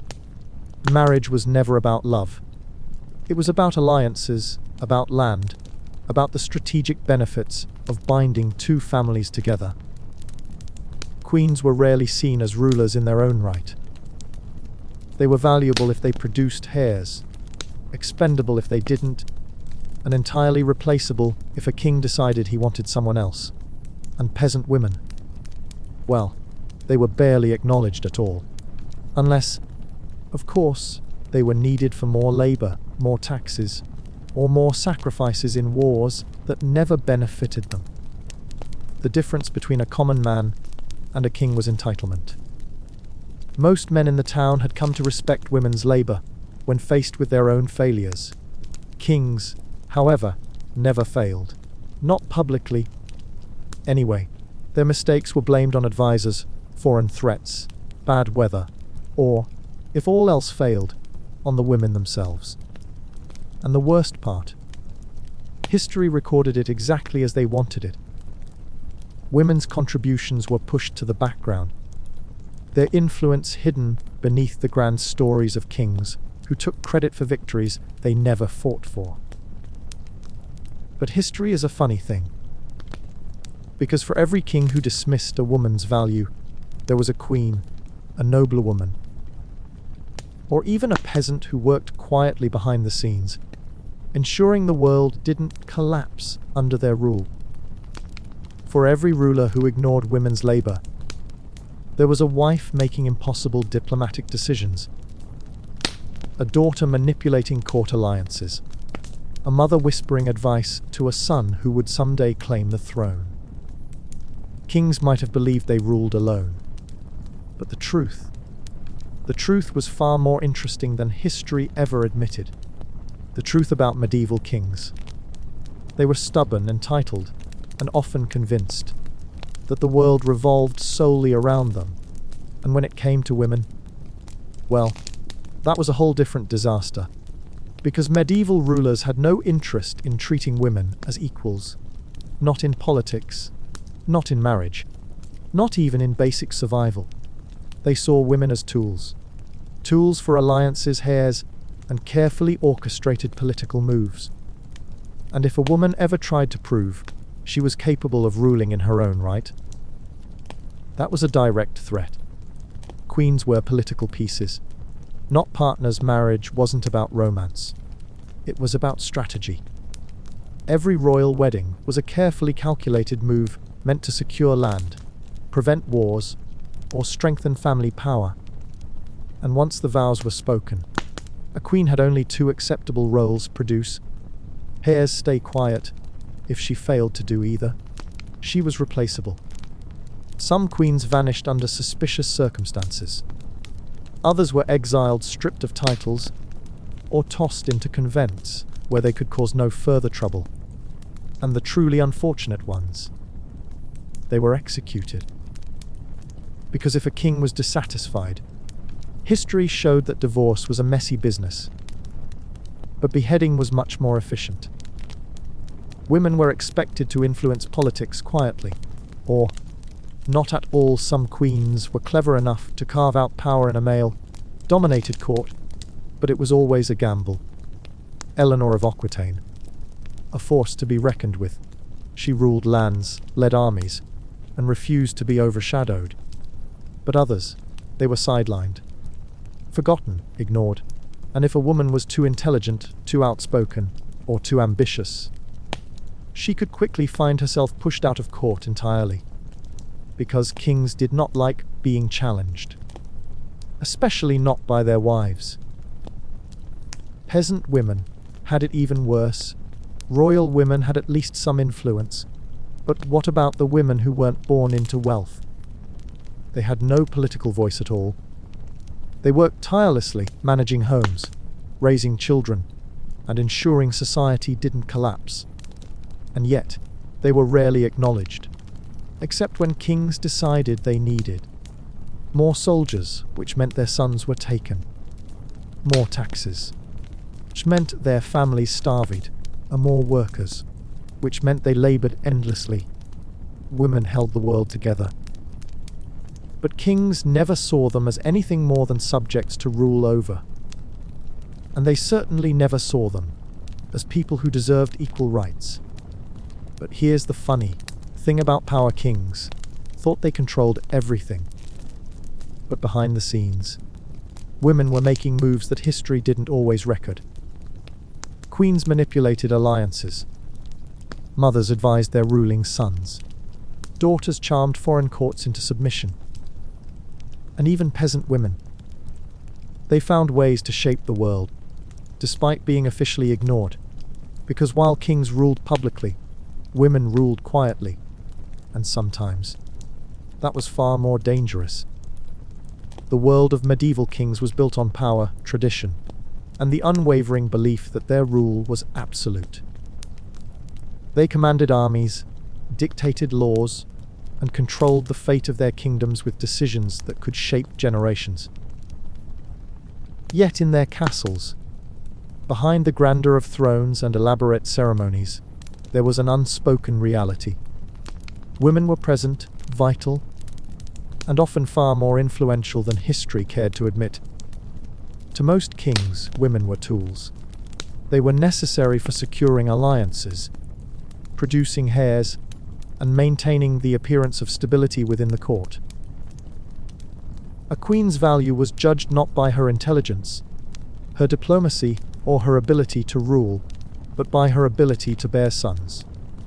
If she failed in that singular duty, she was often discarded, either through quiet exile, an arranged annulment, or in more brutal cases, death. A queen without children was considered useless, no matter how skilled she was in governance. Marriage among royalty was rarely, if ever, a matter of love. Kings married for strategy. Their brides were chosen based on what they could offer in terms of land, wealth, or military alliances. A powerful queen was one whose father controlled vast territories, whose dowry secured stability, whose name alone strengthened her husband's claim to his throne. But once the wedding was complete, once the political advantages were settled, her usefulness dwindled. She was expected to retreat into the background, her voice quiet, her influence unseen. And yet queens who understood the game refused to be ignored. The clever ones navigated court politics with precision, forming alliances that allowed them to wield power behind closed doors. Some manipulated kings subtly, planting ideas within conversations, ensuring their husbands believed certain decisions were entirely their own. Others worked through their children, raising princes who would favor their mother's advice when they eventually wore the crown. Some queens became indispensable, their presence so critical to a kingdom's success that even a stubborn king could not afford to dismiss them. But for every queen who thrived, there were countless women who suffered. The royal court was unforgiving, a place where appearances mattered more than reality, where a single mistake could mean ruin. Some queens, unable to produce heirs, were stripped of their titles, humiliated in public, and forced into convents where they spent the rest of their lives in quiet isolation. Others accused of infidelity or treason, sometimes falsely, sometimes conveniently, were executed, their deaths justified as necessary for the stability of the realm. The fate of peasant women was even harsher. Unlike noblewomen, who at least had the illusion of choice within their gilded cages, common women had no illusions at all. Their lives were ruled by necessity, by survival, by the never-ending cycle of work that was never recognized as significant. They labored in fields, tended livestock, raised children, prepared meals, managed households, and ensured that the villages did not collapse under the weight of war, taxation, or famine. And yet, despite their essential roles in maintaining society, their existence remained invisible in the eyes of kings. If the ruler demanded more soldiers, it was peasant women who lost their sons to war. If the kingdom needed more wealth, it was peasant families who suffered increased taxes. If disaster struck, if crops failed or disease spread, it was the women who bore the brunt of the loss, forced to hold their families together, with whatever scraps of survival remained. Kings never considered them as individuals, only as part of the population that could be commanded, taxed, or sacrificed when necessary. Even laws worked against them. Women had no legal authority, no right to own land independently, unless they were widowed. If a peasant woman lost her husband, she often lost her home as well, forced to depend on male relatives who may or may not accept the burden of her survival. In many cases, a widow's only choice was to remarry quickly, finding another man who would take her in, not for love, not for companionship, but because the law demanded she belonged to someone. Kings may have ruled through strength and strategy, but their kingdoms thrived because of the women who endured. Though history rarely acknowledged their efforts, their presence was undeniable. They shaped the future through quiet resilience, through whispered influence, through the sheer force of will that kept their families, their communities, and their legacies intact. And, though their struggles were ignored in official records, they were the foundation upon which every throne stood. Would you like me to delve deeper into how queens wielded influence in secret, how noblewomen manipulated politics, despite their official roles being limited, or how peasant women found ways to survive under impossible conditions? Let me know where you'd like the story to unfold next. The palace was always filled with movement, a constant hum of voices and decisions that shaped the kingdom. But at the heart of it all sat the one man who believed his word was law, the king. He ruled with confidence, with absolute certainty that his authority was unmatched. His court was built around his will, his advisors echoing his opinions, his soldiers enforcing his commands. And if anyone dared question him, the consequences were swift and unforgiving.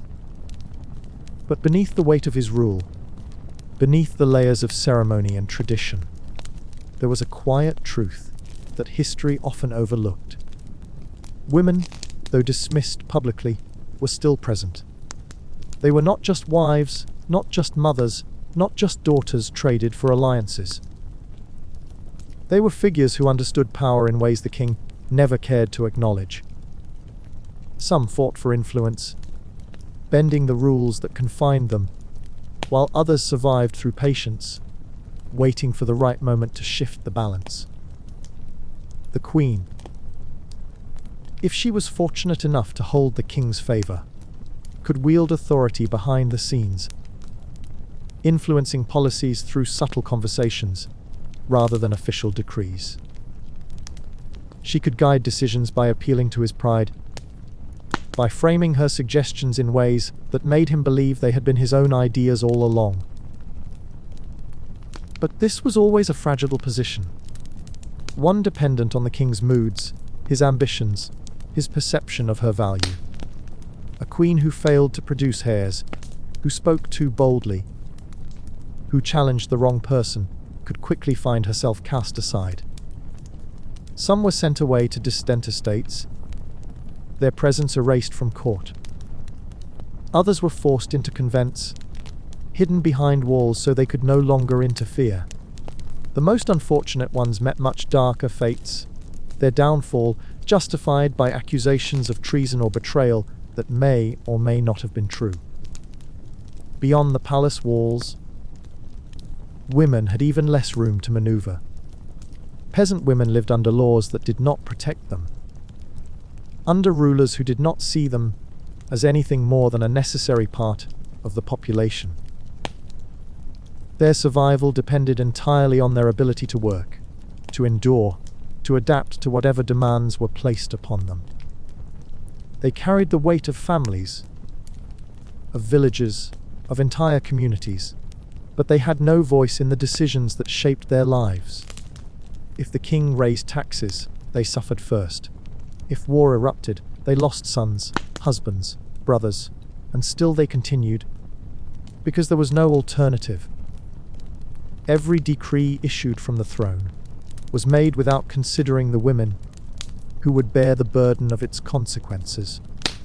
Policies surrounding inheritance almost always favored male heirs, ensuring that daughters were left with nothing, unless a father or husband fought to protect them. Laws around marriage were built to secure alliances, not happiness, with young girls traded between noble families to strengthen political ties. And in legal matters, women had little standing at all. A man's testimony outweighed a woman's, no matter how credible she was.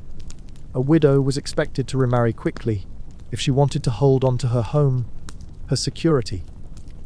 Kings may have ruled in name, but behind every decision, every policy, every moment of governance, women were affected in ways they had no control over. Some resisted, finding ways to shift influence where they could, but most had no choice but to endure. And yet, despite being overlooked, despite being treated as secondary, Their presence remained unavoidable. The kingdom did not function without them. History may have failed to record their names, but their impact was undeniable. Would you like to explore how certain queens defied expectations and seized power in ways no one expected? Or should we shift toward the hidden influence women had over royal politics, despite being officially dismissed?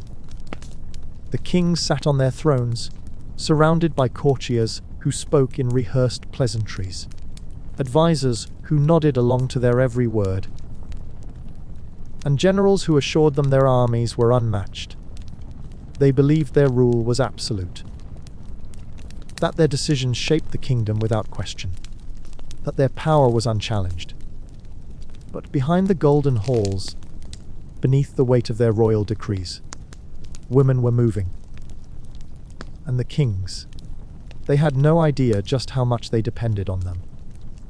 The queen was the first to master the game. She understood the rules.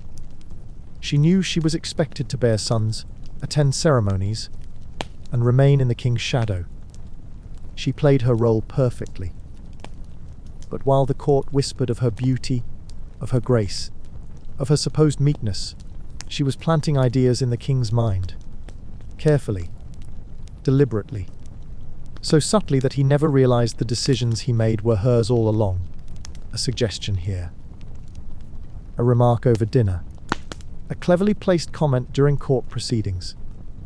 And suddenly, a law would shift, an alliance would change, a trusted advisor would rise or fall. And the king, he thought it was all his own brilliant strategy, which was exactly how she wanted it. Then came the noblewomen, not queens, not royal blood, but wives of powerful lords, mothers of future heirs, daughters who knew that survival meant playing the game better than anyone else. They had no official authority, no seat in royal councils, but they had influence. And influence could do far more than a crown ever could. A well-placed marriage turned a once weak family into a political powerhouse. A carefully whispered secret ruined a rival's standing overnight. A single act of charm convinced a visiting diplomat to sign a deal that benefited their interests, without him ever realizing who had orchestrated it. They had no armies, but they had control. And that was far more dangerous than swords.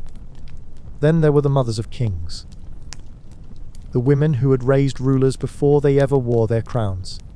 Kings thought they ruled alone, thought their wisdom was their own, their decisions unshaped by anyone but their own brilliance. But what they didn't realize, the lessons they relied on, the strategies they used, the instincts that saved them in battle, had all been taught to them by their mothers. Mothers who had sat beside them in childhood, who had watched them stumble through diplomacy before they ever held authority, who had whispered advice when the court believed they were merely sitting silently beside their sons. The crown may have rested on the king's head, but the wisdom beneath it, that was inherited from a woman who had prepared him for power long before his reign ever began.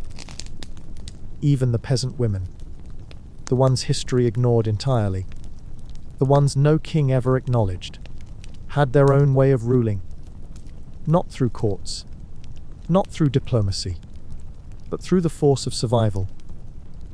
They kept the villages standing when wars emptied them of men. They maintained trade when soldiers seized resources. They raised children who would grow to become the next generation of fighters, merchants and, if luck permitted, rulers. The kingdom did not function without them. It never had. And yet, their efforts were never recorded, never rewarded, never seen. But that was the truth of power. The greatest rulers of the medieval world weren't just the men who wore crowns. They were the women who shaped history from the shadows. And sometimes, that was even more dangerous. The court was restless. The king believed himself untouchable. convinced that his word alone shaped the fate of his kingdom. His advisors whispered strategies in his ear, his nobles bent to his decisions, his armies marched at his command. He ruled with authority, unchallenged and unquestioned.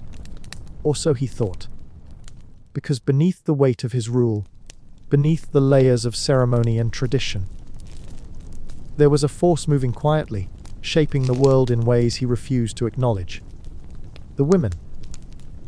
Their influence was not carved into official decrees, not written in the chronicles that would recount the king's reign. But it was there, woven into every decision, every alliance, every moment where the king thought he was acting entirely on his own wisdom. And the greatest mistake any ruler could make was believing that he ruled alone. The queen had perfected the art of quiet control.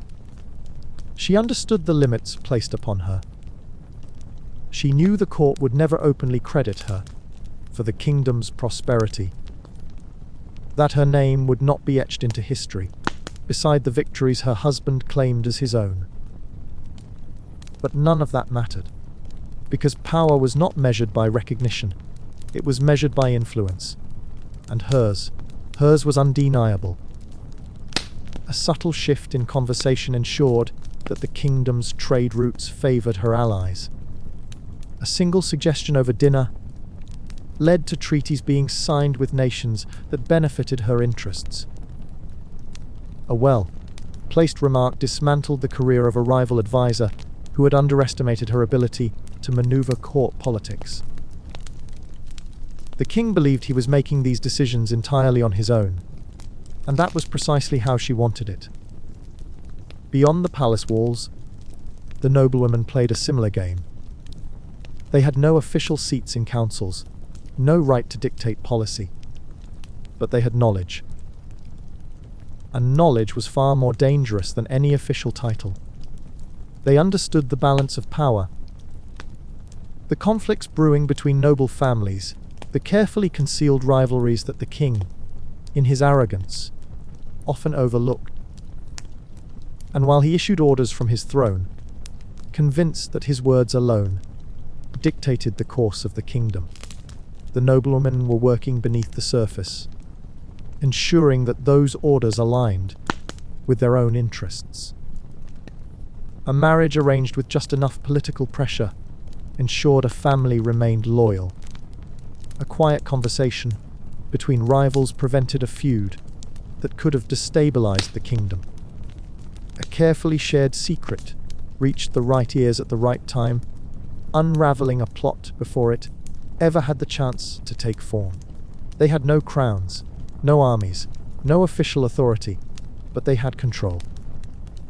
And that was far more dangerous than the king would ever realize. The mothers of kings had long mastered the art of ensuring their sons ruled well. Because no matter how powerful a ruler became, no matter how deeply he believed in his own intelligence, there was one voice that had shaped him long before the throne was ever his. His mother.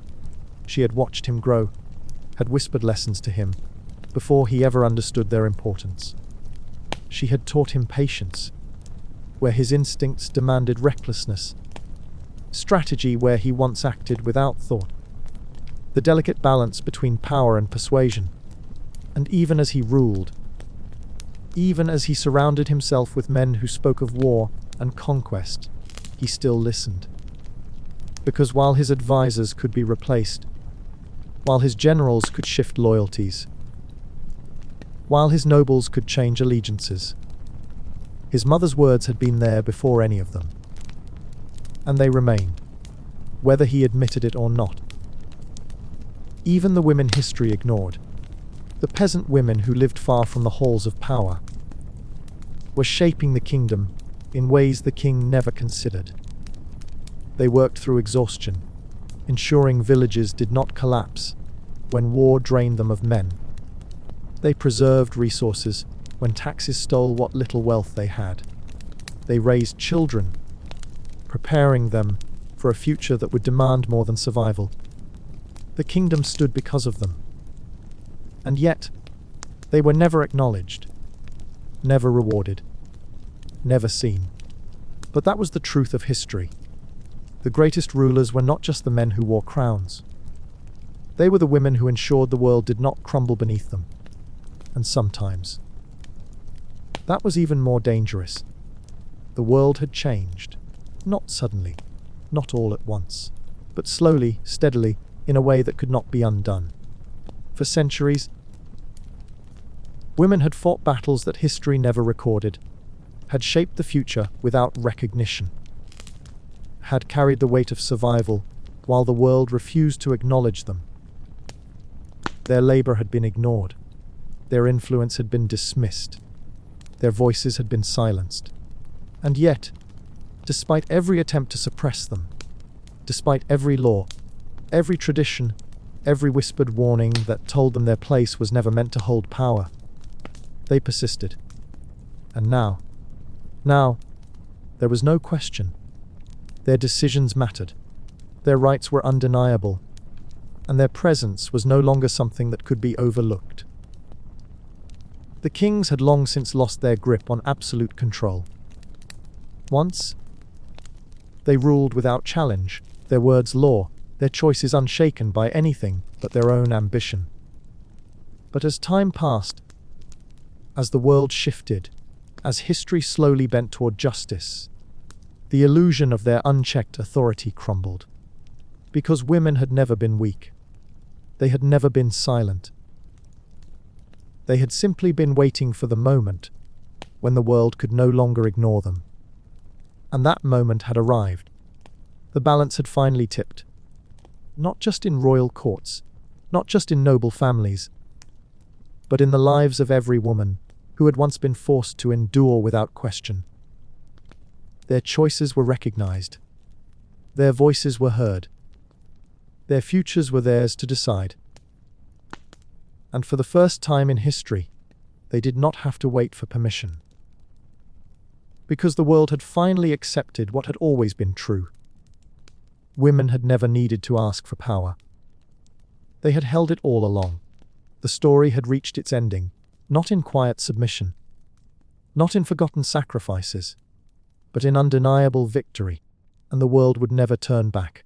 Not now, not ever.